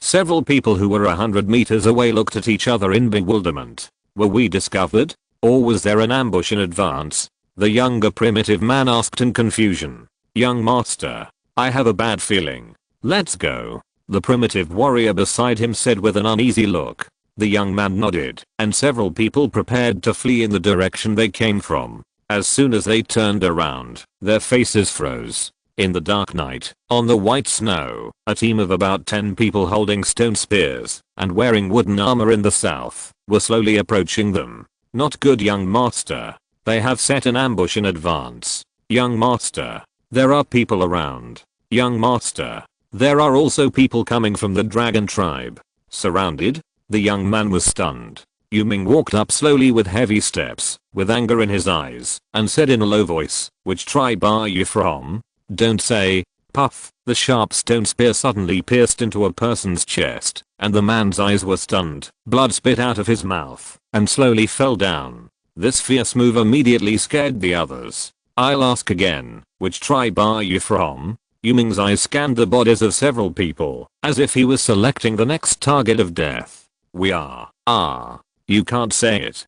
Puff. The primitive warrior who answered the question was immediately stabbed to death by Yuming with a spear. "We are from the Black Wolf tribe." The man was so scared that he quickly spoke. Okay, who is the leader among you? Yu Ming nodded and continued to ask.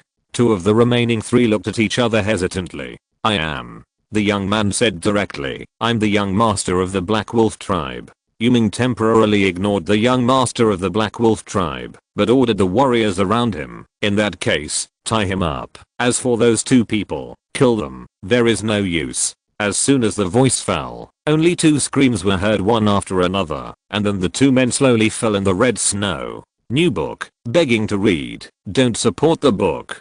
Chapter 19, earning civilization points. Just because we had a few arguments, you wanted revenge?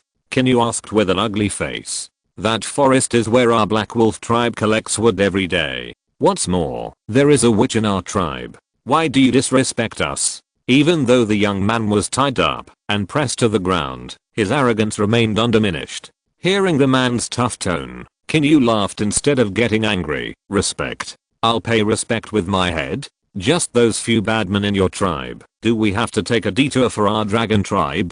Haha, it's just a small tribe that got lucky. It's ridiculous. The man still said sarcastically. Qin Yu immediately waved his hand expressionlessly, set up a pillar outside the tribe, tie him to it, and let him fend for himself. After the voice fell, Qin Yu turned and left. The man was still shouting, you just wait for the catastrophe to befall your entire tribe.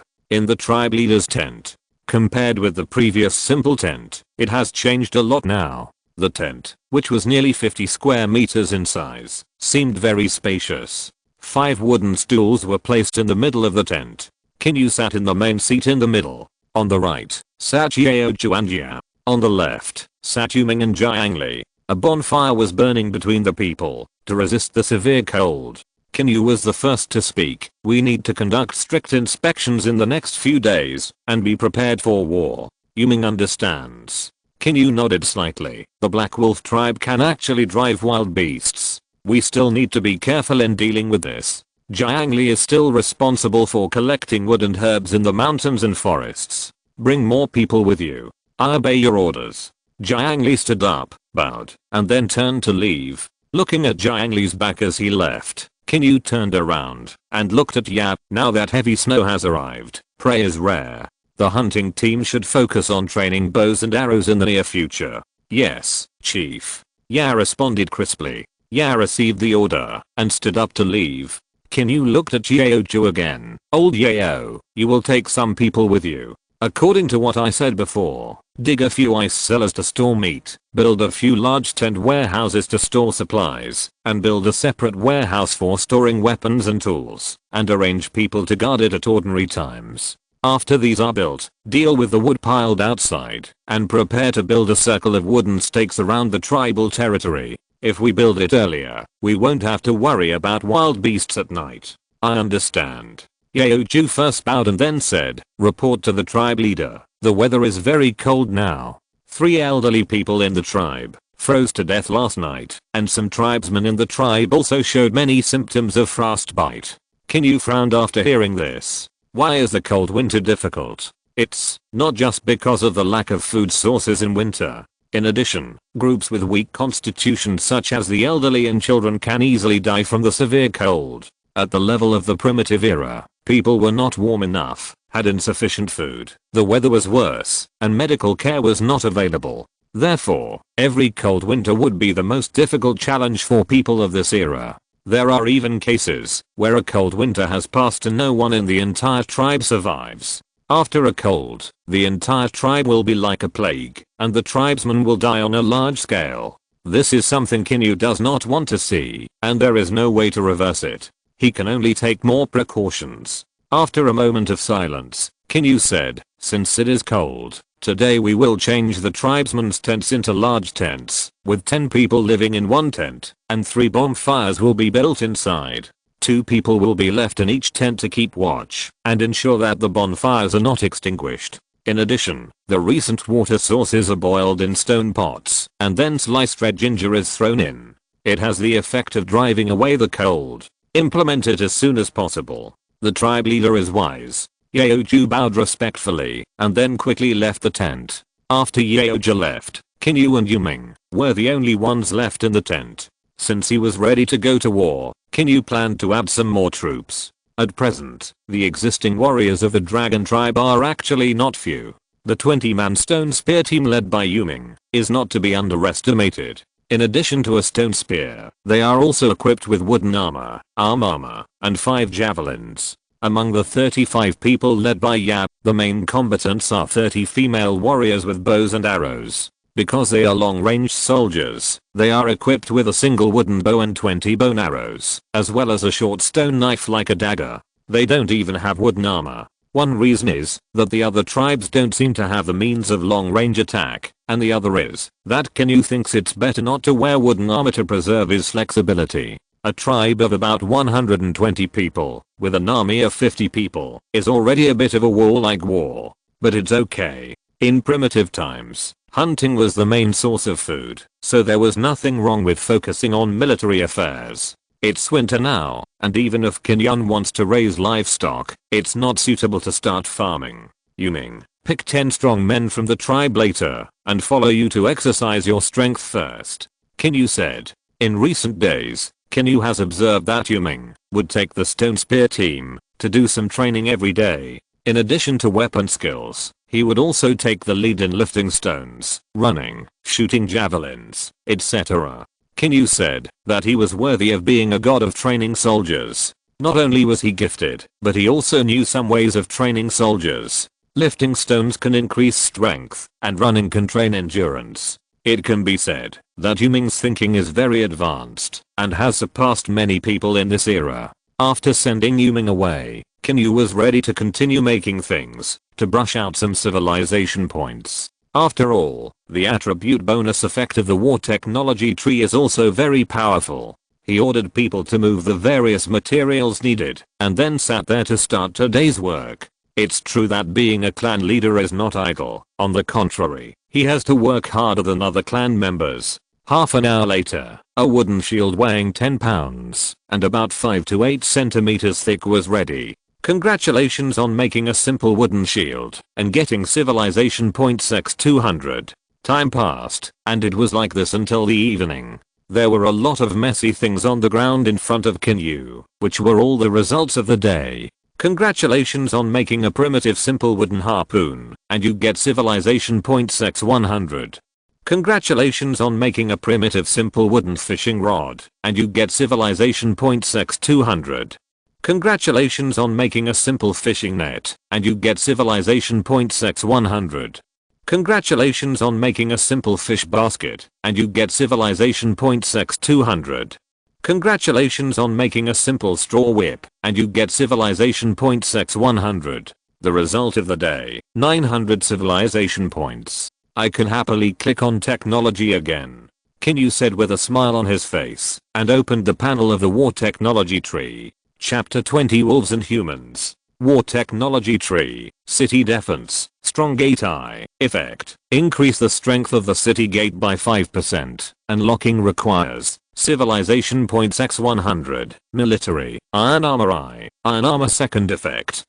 Increase the strength of the army's armor by 3%. Unlocking requires civilization points x200. Military Strategy. Physique Eye. Physique Second. Physique Third. Effect. Increase the physical attributes of the army by 6%. Unlocking requires civilization points x300. Qin Yu has a total of 900 civilization points to squander. Needless to say, Physique Third must be unlocked. After Qin Yu clicked to unlock, a prompt appeared on the light screen. Military Strategy Technology. Physical fitness has been fully unlocked. The current effect has taken effect. The physical attributes of the army have increased by 10%. At the same time, the muscles under the hides of the warriors in the dragon tribe were slightly bulging. Physique has a total of 3 levels. After unlocking, the 3 levels are merged into one, and the effect is directly superimposed to 10%. On the technology tree, after Qin Yu unlocked Physique Third, the next technology appeared. Injury Recovery Eye. Effect. Increase the healing speed of military injuries by 1%. Healing speed. Qin Yu fell into deep thought. The injury recovery technology is probably the same as the physical strength, from 1 to 3, a total increase of 10%. It is not obvious when viewed alone, but if it is combined with the 100 healing soup, the effect is estimated to be quite explosive. As for increasing the sturdiness of wooden armor, Qin Yu felt that it was still the same, and there was no need to rush to unlock the iron armor technology. Therefore, the remaining 600 civilization points are just enough to completely unlock the injury recovery technology. Qin Yu tapped his finger on the light curtain 3 times in a row. A prompt appeared. Military technology, injury recovery has been completely unlocked. The current effect has taken effect. The healing speed of military wounded soldiers has increased by 10%. The civilization points were completely used up, and Qin Yu chose to turn off the light curtain. The currently unlocked effects are: the sturdiness of armor is increased by 1%, the physical attributes of the army are increased by 10%, and the healing speed of military wounded soldiers is increased by 10%. Overall, the effect is still very good. In the future, the gap between local forces and players will only grow. After all, players can cheat. But Qin Yu is different. He cheats twice at the same time. Qin Yu got up and walked out of the tent to find something to eat. After a full meal, Qin Yu patrolled the tribe. It must be said that Yeoju, the elder, is very capable. Basically, he can manage everything in an orderly manner and with high efficiency. The dragon tribe currently has enough generals and many talented people, but there is only one old man like Yeoju who is a domestic affairs figure. If someone leaves one day, Qin Yu will be worried for a while. Seeing that all kinds of tent buildings have been built in the tribe in just one day, Qin Yu couldn't help but sigh. After sighing, Qin Yu turned back to the tent and fell down to rest. The Black Wolf tribe station. In the tent, a middle-aged man sat on a stone chair, and a strong black wolf was lying under the seat. He touched the black wolf's hair with one hand, but his face was extremely gloomy. His son was captured by the dragon tribe. Tied to a pillar over 2 meters high, he was left to fend for himself. This is a slap in his face. This is a slap in the face of the Black Wolf tribe. The young master took the wolf pack to act without permission, which is disrespectful to the wolf god. I think he deserves the punishment. The witch leaning on the wooden stick said with narrowed eyes. Which, even if the young master is guilty, he is the direct descendant of the wolf god. Let his tribe deal with him. Where is the majesty of the wolf god? The middle-aged man stared at the black-robed man below and said. After hearing this, the black-robed man below stopped talking and walked out of the tent with his wooden stick. Watching the black-robed man walk out of the tent, the middle-aged man sitting on the stone chair couldn't help but sneer. The witch lineage calls itself the servant of the wolf god, and it actually wants to control the descendants of the god. Come on. Gather the warriors of the tribe, follow me to the dragon tribe, and rescue the young master. After the voice fell, the Black Wolf chief whispered a few times in the ear of the Black Wolf sitting below. A burst of rapid and high-pitched wolf howls resounded through the sky. In the tribe, nearly 20 black-haired wolves instantly appeared in front of the tent. At the same time, more than 20 Black Wolf warriors wearing animal skins and holding stone knives gradually walked out of the other tents of the tribe. The Black Wolf chief picked up the weapon beside him and roared with a heavy face, "Let's go." Late at night, it is the home of wild beasts. They will turn into the most ferocious hunters to pursue those pitiful hunting targets. The rich night will not block their vision, and for the wolf pack, hunting at night will be easier than during the day. Their night vision can even reach more than 100 meters, and they can accurately chase the fleeing prey. At the front of the wolf pack is a male and female couple. One of them is the best male in the wolf pack, and the other is the best female in the wolf pack. The wolf pack has a very strict hierarchy, and only the best wolf can lead the wolf pack. Led by the wolf pack, the warriors of the Black Wolf tribe are like having a lighting lamp at night, unimpeded. This team of wolves and humans quietly moved towards the north. The thick night was like a camouflage for them, making it difficult for people to find them. Perhaps tonight, the dragon tribe will suffer heavy losses. The Black Wolf chief also thought so in his heart. He must teach the dragon tribe a profound lesson. If you dare to provoke a tribe with faith and totems, you will have to pay a heavy price. Half an hour later, it was already early morning. The team of the Black Wolf tribe was 200 meters outside the dragon tribe. After all, the middle-aged man had been the chief for nearly 20 years and had experienced nearly 100 battles of all sizes. Being cautious has become his habit. "Chief, There are not many bonfires ahead, and the number of people on guard should be small. A black wolf warrior ran back quietly after observing for a while and reported, "Have you determined the location of the young master?" On the pillar in the center of the dragon tribe, the young master is unknown whether he is alive or dead. The unknown life and death of his only offspring made the black wolf chief anxious. After thinking for a moment, he decided not to observe anymore. The goal is to kill all the people in the dragon tribe and rescue the young master. Go. A dull roar. The black wolf team was divided into 20 teams, each with one man and one wolf, and began to move quickly towards the dragon tribe in front. A burst of white mist splashed on the soft snow. The black wolf chief and the wolf king rushed to the front. He was eager to rescue his only offspring. He also wanted to have a wanton killing to relieve the anger in his heart. Chapter 21 Prospecting Gold Shovel. Shoot. A clear, cold, and majestic female voice resounded from the dark night. As soon as the voice fell, 30 archers from the dragon tribe began to draw their bows and shoot arrows in the south. In a moment, hundreds of sharp bow and arrows swept towards the direction where the enemy was rushing. In an instant, the offensive of the Black Wolf tribe paused. Seeing their companions fall, the remaining warriors scattered and hid. However, the swiftness of the arrows could not match the ferocity of the wolf pack. Seeing several black wolves fall in a pool of blood, the wolf pack rushed forward even more fiercely.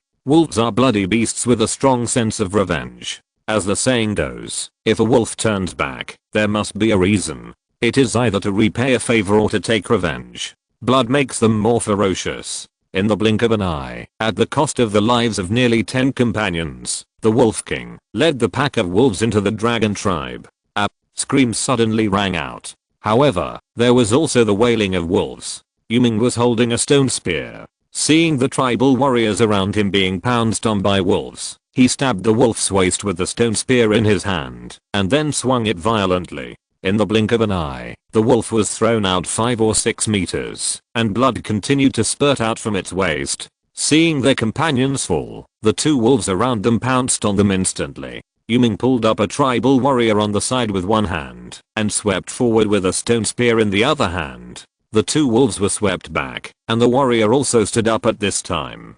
Kill! Yuming roared, and rushed towards the wolf pack first. The surrounding warriors were also affected, and their faces were determined to follow Yuming and rushed up. After a fierce fight, 3 people from the stone spear team fell, and 6 were injured. There were only 6 wolves left in the wolf pack at this time.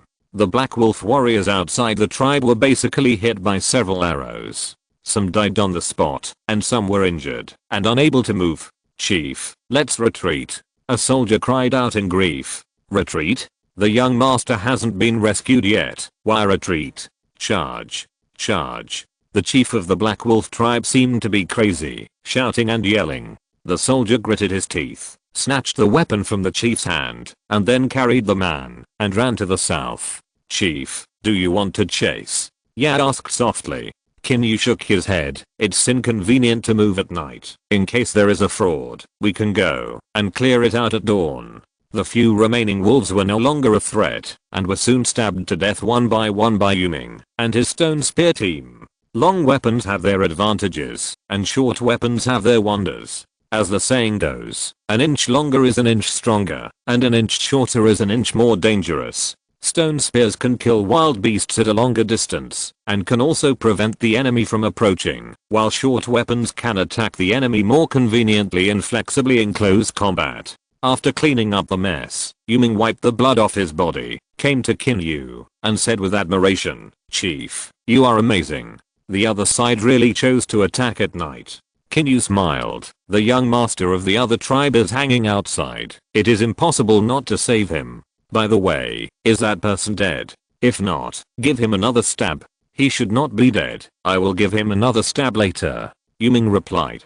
Qin Yu nodded. "Those injured outside who can survive will be carried into the tent to be slaves for the time being. The rest of you go back to rest and leave a team to patrol on guard." Qin Yu turned back to the tent after speaking. The victory in the war just now also earned him a primary winner gold coin. The ability of the gold finger is very strong. Only the blue quality items are so powerful, not to mention the purple, gold, orange, and red ones behind. Qin Yu held the gold coin, and in a trance, the whole person came to the lush cliff bank. Qin Yu was already familiar with the way to draw rewards. He waved his hand and threw the gold coin down the cliff. The gold coins fell into the golden pool along the waterfall, splashing a large amount of water mist. You consume a primary winner gold coin and get prospecting gold shovel x1, blue quality, prospecting gold shovel, a small golden shovel with magical functions, which can explore mineral resources within a radius of 1 kilometer. Each use will enter a 3-month cooling time. Qin Yu returned to the tent in a trance, and in his hand, there was an exquisite and small golden shovel. Can explore minerals. Qin Yu's face was full of shock, and then there was a surge of surprise. Even with a 3-month cooling time, this function is very powerful. 12 months a year, that is, about 4 mineral veins a year. This world is a giant world. What is this wave called? Qian. Such a powerful prop is only blue quality. At present, Qin Yu has drawn items from the civilization Qian 5 times. 100 forged steel ring-headed knife, white. 100 healing soup, green. Rough polishing agent, white. Bow and arrow workshop, blue. Prospecting gold shovel, blue. The more powerful items made Qin Yu gradually confident. He only needed to launch wars to his heart's content, and the rest was left to the golden finger to create miracles. Qin Yu now understood that this golden finger could get rewards, whether it defeated or won, which would help the development of civilization. Therefore, launching wars frequently was the correct development concept. Thinking like this, until Zhao Gong arrived, Qin Yu fell into a deep sleep. The next morning, Qin Yu set up a black pot and cooked a thick and sticky black soup. Last night, 10 people in the Black Wolf tribe were injured by arrows but not dead. Therefore, Qin Yu got up early in the morning to boil the 100 healing soup.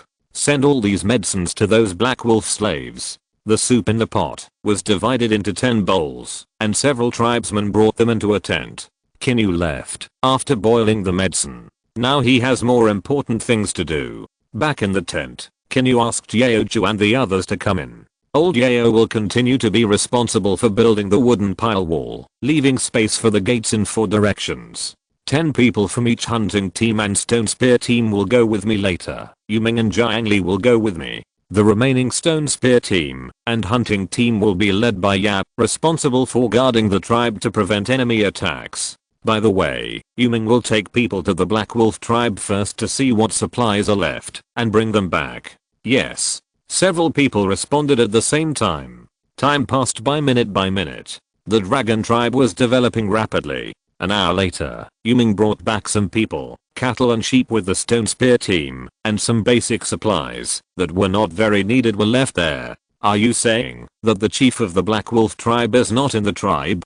Qin Yu couldn't help but feel confused when listening to Yuming's report. Did he hide if he didn't run back to the tribe? Forget it, it's not a big problem. Minerals are more important. Get ready and we'll set off.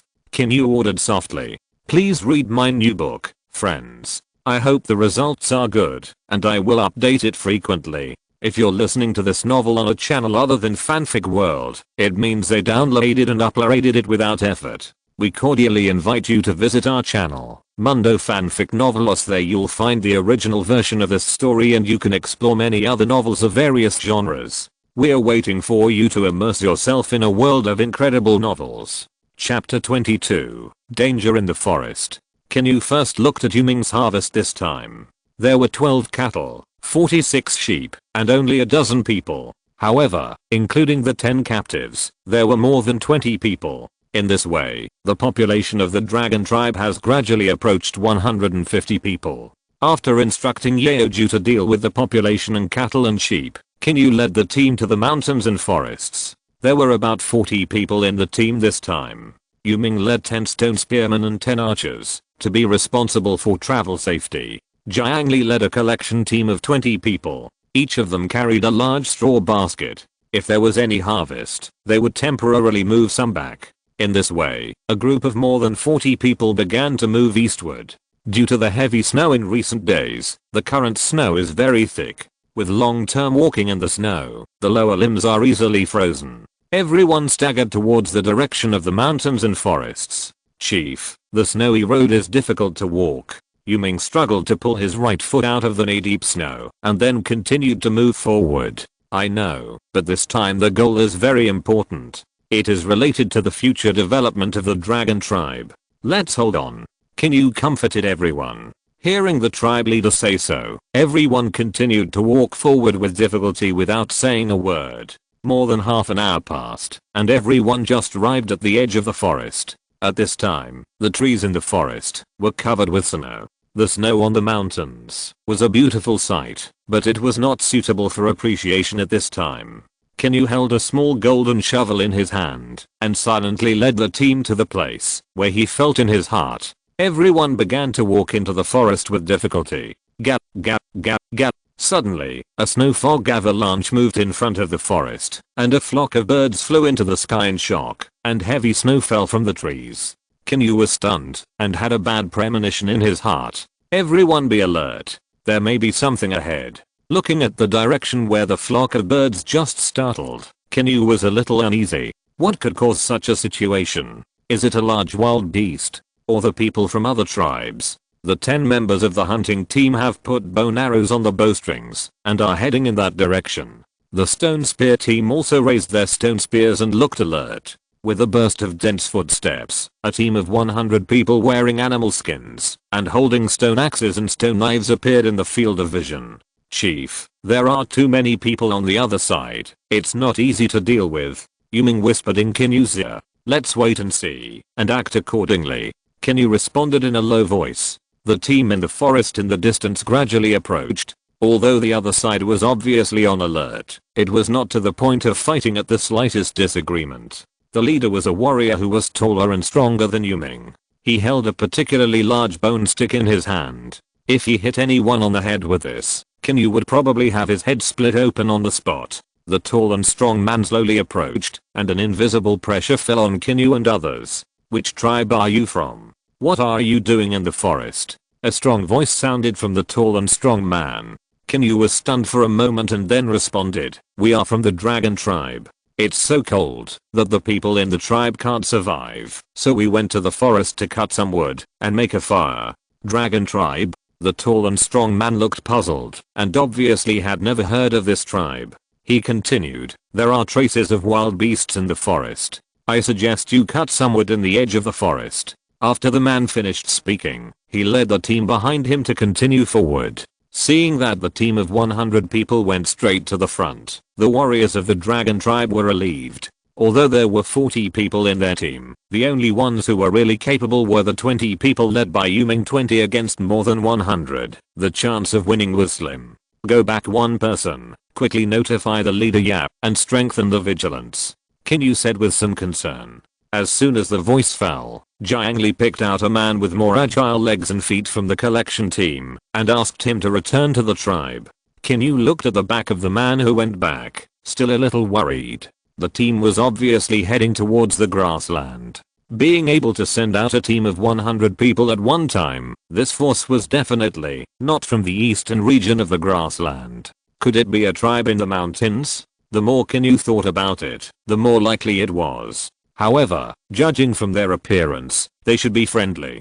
Qin Yu waved his hand, and the team continued to move into the mountains. In any case, they should finish the things in front of them as soon as possible, and then return to the tribe quickly. The mountain breeze was blowing gently, and everyone tightened their clothes. The already rugged mountain road was soaked with heavy snow, making it even more difficult to walk. The mountains in winter are safer than in summer because there are not so many wild animals coming out to move. Qin Yu silently felt the distance to the destination, which was about 500 meters away. After a long shuttle, after pushing away the jungle blocking the road ahead, everyone's vision became wide in vain. This is a valley of more than 100,000 square meters in size. The slope is not high, about 5 or 6 meters. Qin Yu led everyone to search for a long time before finding a natural path that leads to the bottom of the valley. Everyone followed the path into the valley. Looking at such a flat, open and secretive valley, Yuming couldn't help but say, Chief, this is a perfect place for the tribe to settle. Qin Yu shook his head after hearing this. Secrecy is not an advantage. As long as you want to develop outside, this place will be discovered sooner or later. Secondly, the upper limit here is too low, and it is a valley. Food, water, and heavy rain are all problems. After Qin Yu finished explaining, he led everyone to continue walking forward. He estimated the distance in his mind: 50 meters, 30 meters, 10 meters, 5 meters, 1 meter. This is it. Looking at the uneven land under his feet, Qin Yu began to look forward to this harvest. Copper mine. Iron mine? Don't come to the gold and silver mines. They are not very useful for the time being. Qin Yu held the golden shovel in his hand and silently chanted to use it. The golden shovel in his hand suddenly turned into a stream of light and fell to the ground and then began to dig down on its own. Just the scene was enough to surprise everyone. The small shovel seemed to have life. It moved on its own and kept digging down. The tribesmen around looked at Qin Yu with curiosity and respect. In this era, it is hard not to think of such a magical scene as whether it is related to the gods. Jiang Li was originally the patriarch of the White Fox tribe. Even after surrendering to the Dragon tribe, he didn't say it on his face, but he couldn't help but have some thoughts in his heart. But now that he saw that the patriarch of the Dragon tribe actually had such magical abilities, those thoughts in Jiang Li's heart began to gradually dissipate. Does the Dragon tribe also have a totem god? And is it a totem god that can show up? In primitive times, many tribal gatherings would experience the despair of natural disasters and man-made disasters, and in order to survive, totems, gods, and beliefs were the hope that was born.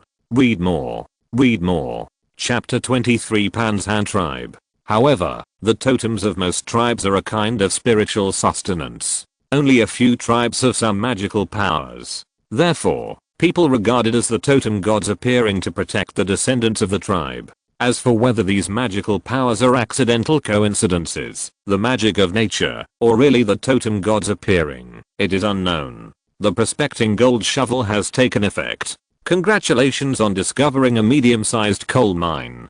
The prospecting gold shovel has entered the cooling period and will be unlocked and used after 3 months. Qin Yu put away the shovel and looked at the black coal mines scattered on the ground around him. His face was overjoyed. Coal mines, as an extremely important energy fuel, play a very important role. From heating and cooking to smelting agricultural tools and weapons, to promoting the world's progress and entering the steam age, the status of coal mines is indispensable. Of course, it can only be used for heating and cooking, but just using it for heating has a very important role. Compared with using firewood and hay as heating fuel, coal mines can burn longer and warmer. The only thing to be careful of is the poisonous smoke produced during the burning process. The amount of wood that the Dragon tribe needs to maintain the campfire for heating every day is so huge that Qin Yu's construction plan cannot be fully implemented. The little wood that is collected every day can't be saved after burning. This is still a tribe close to the mountains and forests. For example, tribes that are far away from the mountains and forests, or tribes that have no wood resources around, how will they survive this winter? Maybe when the beginning of spring comes, the bones will sink into the ground and become nutrients. Therefore, the role of coal mines is not small, especially with Qin Yu's priority vision of modern people. It is winter now. If Qin Yu can open a trade channel and slowly sell the coal mines in exchange for the resources needed for his own development in the form of butter, Qin Yu thinks that 3 months is enough to deal with possible crises in the future. What can coal mines exchange for?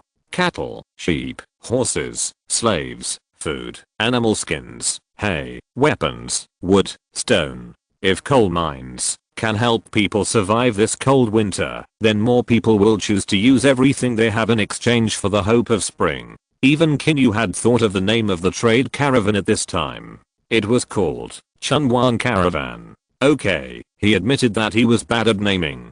But what's the matter? Making money and development is a real thing. Qin Yu came to his senses and immediately began to order everyone to put the exposed coal or on the ground into the straw baskets. Half an hour later, everyone's hands were already black. In return, they got 20 baskets full of black coal ore. One basket weighs 100 kilograms, and 20 baskets weigh 2000 kilograms, which is 1 ton. 1 ton of coal is enough for the Dragon tribe to use for half a month. Although 1 ton of coal sounds like a lot, it is not much in volume. Chief, what's the use of this black stone? Yuming picked it up for a long time and finally couldn't help but express his doubts. It's used for burning fire, and it burns longer than wood. Qin Yu briefly explained and shouted to everyone, carry the grass frame on your back, remember to cover it with wood, let's go back to the tribe. As soon as the voice fell, the members of the gathering team responded quickly, and everyone set off to return to the dragon tribe. After preparing for a while, after walking out of the valley, Qin Yu deliberately asked people to hide the traces around as much as possible, in case it was occupied by a tribe in the future. Qin Yu glanced at the sky, it should be afternoon, and then told everyone to speed up. Since meeting the 100-man team of warriors in the morning, Qin Yu has always felt uneasy. Qin Yu shook his head and stopped thinking about it and went back to the tribe first. Everyone walked through the mountains and forests with heavy steps. On the way back, in order to prevent unexpected situations, Qin Yu asked Yuming to lead 10 warriors holding stone spears to explore the way ahead. Today's events made Qin Yu understand that there are not only wild beasts in the mountains and forests, but also other tribes. A tribe that can survive in the mountains and forests full of wild beasts and dangers must be very powerful. Qin Yu estimated that they should have rich personal combat experience. At least their experience in fighting wild beasts is much stronger than that of the tribes on the grassland. Chief, something's happening. At this time, Yuming suddenly rushed back from the front and reported with a serious face. What's the situation? There is a large team in front of us that is gradually approaching us. Could it be the one from this morning? It's very likely. Qin Yu frowned.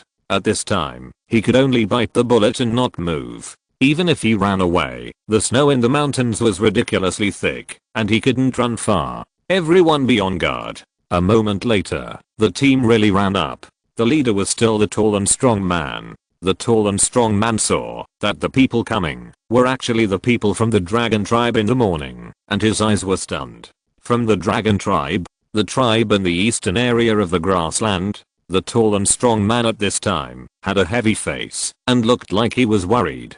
Qin Yu responded loudly, yes, sir. Why is the Black Wolf tribe on the other side of the lake empty? Do you know what's going on? Qin Yu was stunned. Is this the ally of the Black Wolf tribe coming to take revenge? That's not right. The Black Wolf tribe leader is not dead. If he came to seek revenge, he should have attacked directly. To be cautious, Qin Yu planned to test it a little. May I ask why you are looking for the Black Wolf tribe? Qin Yu asked carefully. The daughter of the tribe leader of my Panshan tribe was kidnapped by the Black Wolf tribe. This trip is to find the daughter of the tribe leader and to make the Black Wolf tribe pay the price. The tall and strong man gritted his teeth when he said this, showing his resentment. Qin Yu was stunned. The Black Wolf tribe kidnapped the daughter of the tribe leader? Excuse me, sir. How old is the daughter of the chief of your tribe? 12 years old. Qin Yu turned his head and looked at Yuming and said, is there a 12-year-old girl among the people of the Black Wolf tribe brought back today? Yuming was silent for a moment, thought about it carefully, and nodded. It seems so. Qin Yu immediately had an idea after hearing this, and then said, the Black Wolf tribe attacked my dragon tribe last night and was annihilated, and the people of the Black Wolf tribe were sent to the dragon tribe this morning. Your Excellency can wait in the mountains and forests and send someone to go back to the tribe with me to pick up the chief's daughter. But I'm not sure whether your tribal chief really has a daughter. No need. The tall and strong man's eyes lit up and said, I will bring people to go with you in person. Seeing Qin Yu fell into silence, the tall and strong man couldn't help but speak again. Don't worry, it would be stupid to start a war for no reason in winter and reduce the number of tribal warriors. Qin Yu had no choice but to nod and agree. When he returned to the tribe, even if the other party showed ill intentions, the dragon tribe was not powerless to resist the 100-man team. Chapter 24, The Dragon Tribe Survival. Long Tribe Station. Awoo. Awoo. Awoo. Awoo. A series of rapid and powerful wolf howls rang out. A few hundred meters to the west of the Long Tribe, groups of primitive warriors wearing animal skins and holding stone knives and stone axes appeared. At the feet of each warrior stood a sturdy black wolf more than 1 meter tall. Looking at their dense formation, the number of wolves and people added up to at least 100 or nearly 200.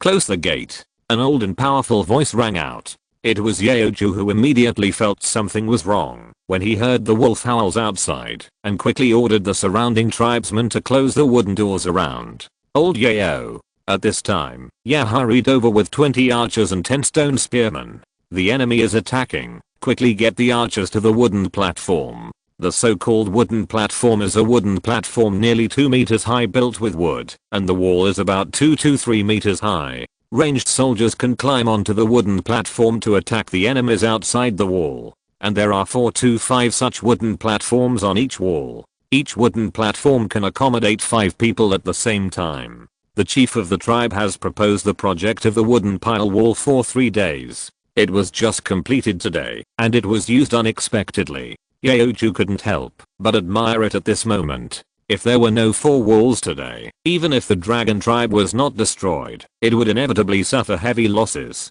Looking at the tribal warriors who had already climbed onto the wooden platform, Yaoju felt worried. The number of enemies was so different from ours. Could they hold on? Zio. Yaoju suddenly roared. Grandpa of the tribe, go and call all the men in the tribe over and tell them to go to the warehouse and move all the javelins and stone knives here. A moment later, more than 20 male tribesmen gathered in front of the west gate of the dragon tribe again, and more than 200 javelins and more than 30 stone knives were placed on the ground beside them. Everyone take a stone knife and a wooden spear. This is our home. Let's fight the enemy to the death with me. We will defend the dragon tribe to the death. Yaoju bent down and picked up a stone knife. He said with a determined face, although I'm old, I can still fight. Defend the dragon tribe to the death.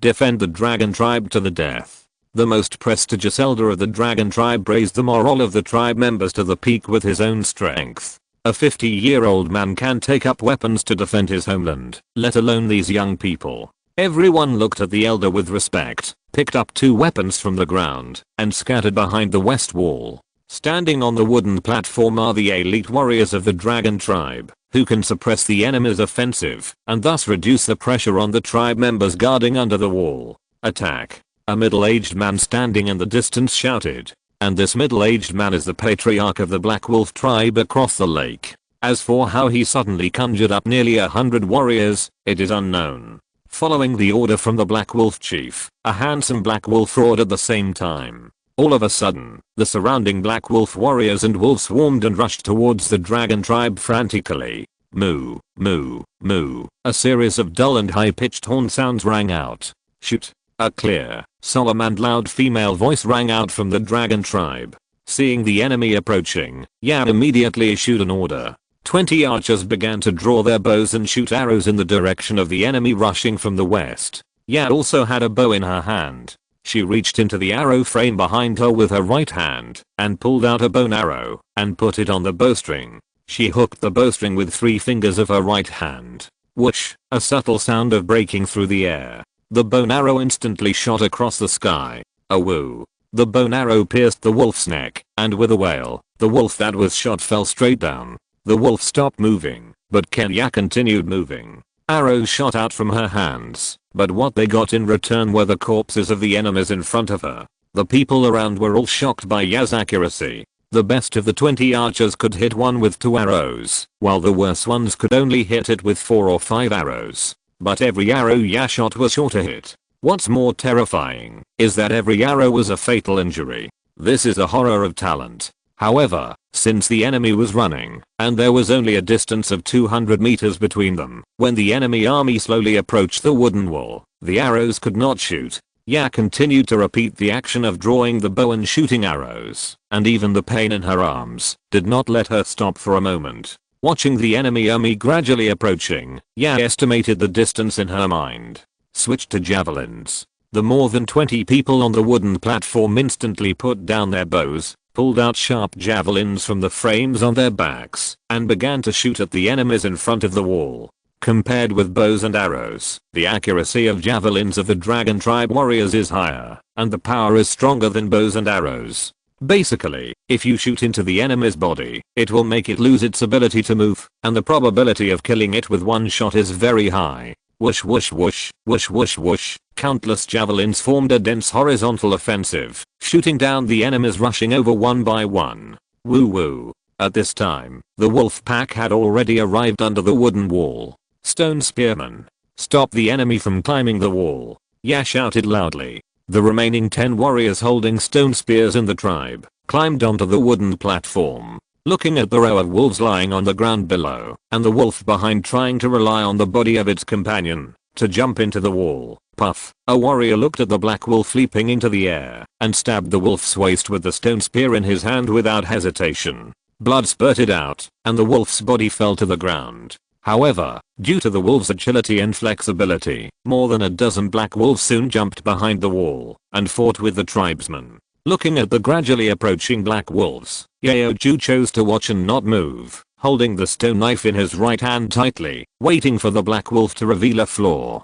He knew that, if he attacked first, he would be exposed to numerous flaws and eventually be killed by the black wolf. The black wolf on the opposite side bared its teeth and looked at Yeoju fiercely. After a moment, it jumped up with all 4 limbs and leaped towards Yeoju. Yeoju moved half a step to the right and deliberately pushed his left arm into the wolf's mouth. The black wolf's fangs pierced Yeoju's left arm fiercely, and blood flowed out instantly, causing him to scream in pain. At the same time, when the black wolf was about to tear it apart, a sharp stone knife stabbed into its waist fiercely. Yeoju used all his strength to stab in and out, and then stir it frantically. In the blink of an eye, the wolf's bite force gradually weakened and fell to the ground. Yeoju covered the wound on his left arm with his hand, his forehead covered with sweat, and he retreated weakly. Elder. Someone turned back and shouted worriedly.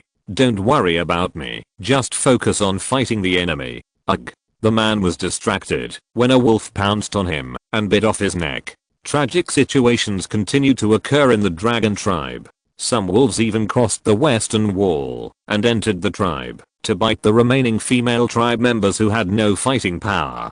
Please read on. Chapter 25, Dust to Dust. The dragon tribe's base. The ground was littered with broken limbs and arms. Blood dyed the land dark red, and screams and wails came intermittently from the corner. Ya held a stone knife in each hand, her body covered in blood, and fought with 3 black wolf warriors at the same time. The enemies outside the wall were still pouring in, while the tribesmen and warriors inside the wall were still fighting hard. At this time, everyone hoped that their chieftain could come back quickly to save the tribe. With the long battle, everyone's arms had gradually lost consciousness. The light wooden spear in their hands was like a 1,000-pound iron rod at this time, and every swing was a great test. After slicing off a black wolf warrior's neck with a knife, Ya quickly stepped back 2 steps, breathing heavily with her mouth slightly open. The enemy naturally would not give her time to rest, and soon surrounded 2 people and a wolf again. Ya waved the knife with her left hand to force the black wolf back, and then stabbed it quickly with the knife in her right hand. The black wolf warrior immediately screamed in pain and retreated. Be careful. Puff. Ya was stunned, turned around and saw that the black wolf warrior behind her wanted to attack with a knife, but Yeoju suddenly rushed over to block the fatal attack. The stone knife stabbed into Yeoju's abdomen, and blood began to flow out. Elder. Ya was shocked. After raising the knife to kill the black wolf warrior who attacked, she quickly squatted down to check Yeoju's injuries. Seeing Ya's panic, Yeoju endured the severe pain in his abdomen and smiled and comforted. Child, don't worry about me. I have lived for more than 50 years. I will use this old life to exchange for the future great leader of the dragon tribe. Worth it. The wrinkles on Yeoju's old face slowly relaxed. His eyes closed weakly, and his mouth opened slightly, and struggled to say the last words of his life. Yep, you must assist the chief well, and make the dragon tribe glorious again, and I, return to dust, return to earth. The breeze blew and took away the last breath of the elder of the dragon tribe. Ya was silent for a moment, then stood up, and picked up the bow. She pulled out a bow and arrow from the arrow rack behind her, put it on the bowstring, and used 3 fingers to hook it. Whoosh, a sound of breaking through the air sounded, taking the life of a black wolf. Whoosh, a black wolf warrior fell down after being shot. Whoosh, the black wolf rushed over with its fangs bared, and a bone arrow instantly pierced through its intestines. She turned all the grief and anger in her heart into strength, and began to madly retaliate against the invaders. As time passed, the enemies in the tribe were gradually cleared out, and no more enemies climbed over the wall. A more fierce shouting and killing sounded outside the wall. It sounded like another large group of people had arrived. It's the tribe leader. It's the tribe leader who brought people to save us. The warrior standing on the wooden platform shouted excitedly. Ya was stunned and suddenly felt her whole body relax and slowly fell beside the tent. Nearly 20 enemies died in her hands today. The blood completely transformed her. Outside the west wall of the dragon tribe. As the saying goes, enemies are particularly jealous when they meet. Before Qin Yu could react, the tall and strong man took the lead and led his team of 100 people to kill. The original team of the Black Wolf tribe had been consuming for a long time with the dragon tribe. At this time, there were less than 50 people and wolves left. Seeing another team of 100 people attacking from a distance, the warriors of the Black Wolf tribe soon showed signs of defeat. Qin Yu watched from a distance and saw the tall and strong man holding a huge bone stick and hammering it on one person's head. In an instant, red and white were scattered all over the ground. The scene was extremely bloody. Let's go back to the tribe to see the situation first. Qin Yu ignored the battle between the two teams in front and hurriedly led people into the tribe. Looking at the corpses of the enemies around him and the corpses of the dragon tribe all over the ground, he felt an indescribable depression in his heart. At the same time, he was puzzled about the source of the 100-man team of the Black Wolf tribe. The warriors on the wooden platform looked at the tribe leader below and brought people back and immediately opened the door. Qin Yu led the team into the tribe, but his heart did not settle down. Corpses everywhere. This time it was a heavy loss. Where is Yaoju? Where is Ya? Qin Yu looked at the tribesmen around him and asked. After a moment of silence, someone responded. Report to the tribe leader. Leader Ya fought hard against the enemy and fainted due to exhaustion. As for Elder Yao, he died under the enemy's knife. Qin Yu's eyes were dull. The reason why he didn't do everything by himself these days was because of Elder Yao. Over the past few days, the old man helped him a lot and saved him a lot of trouble. The sentimental old man who was worried about the future of the dragon tribe was gone. The two of them talked in the morning, and this wooden stake wall was also built by him and his tribesmen. Listening to the narration of the people around him, how the elder Yaoju gathered the tribesmen to fight the enemy and protect the tribe in times of crisis. How he killed the enemy with his own life. How he used his life to protect the young leader of the tribe. Qin Yu's face was silent, but his heart was surging. Anger was burning. Black Wolf tribe. No matter how powerful you are, my dragon tribe will definitely kill you completely. He swore in his heart. After a long time, Qin Yu sighed deeply. Let's solve the current problem first.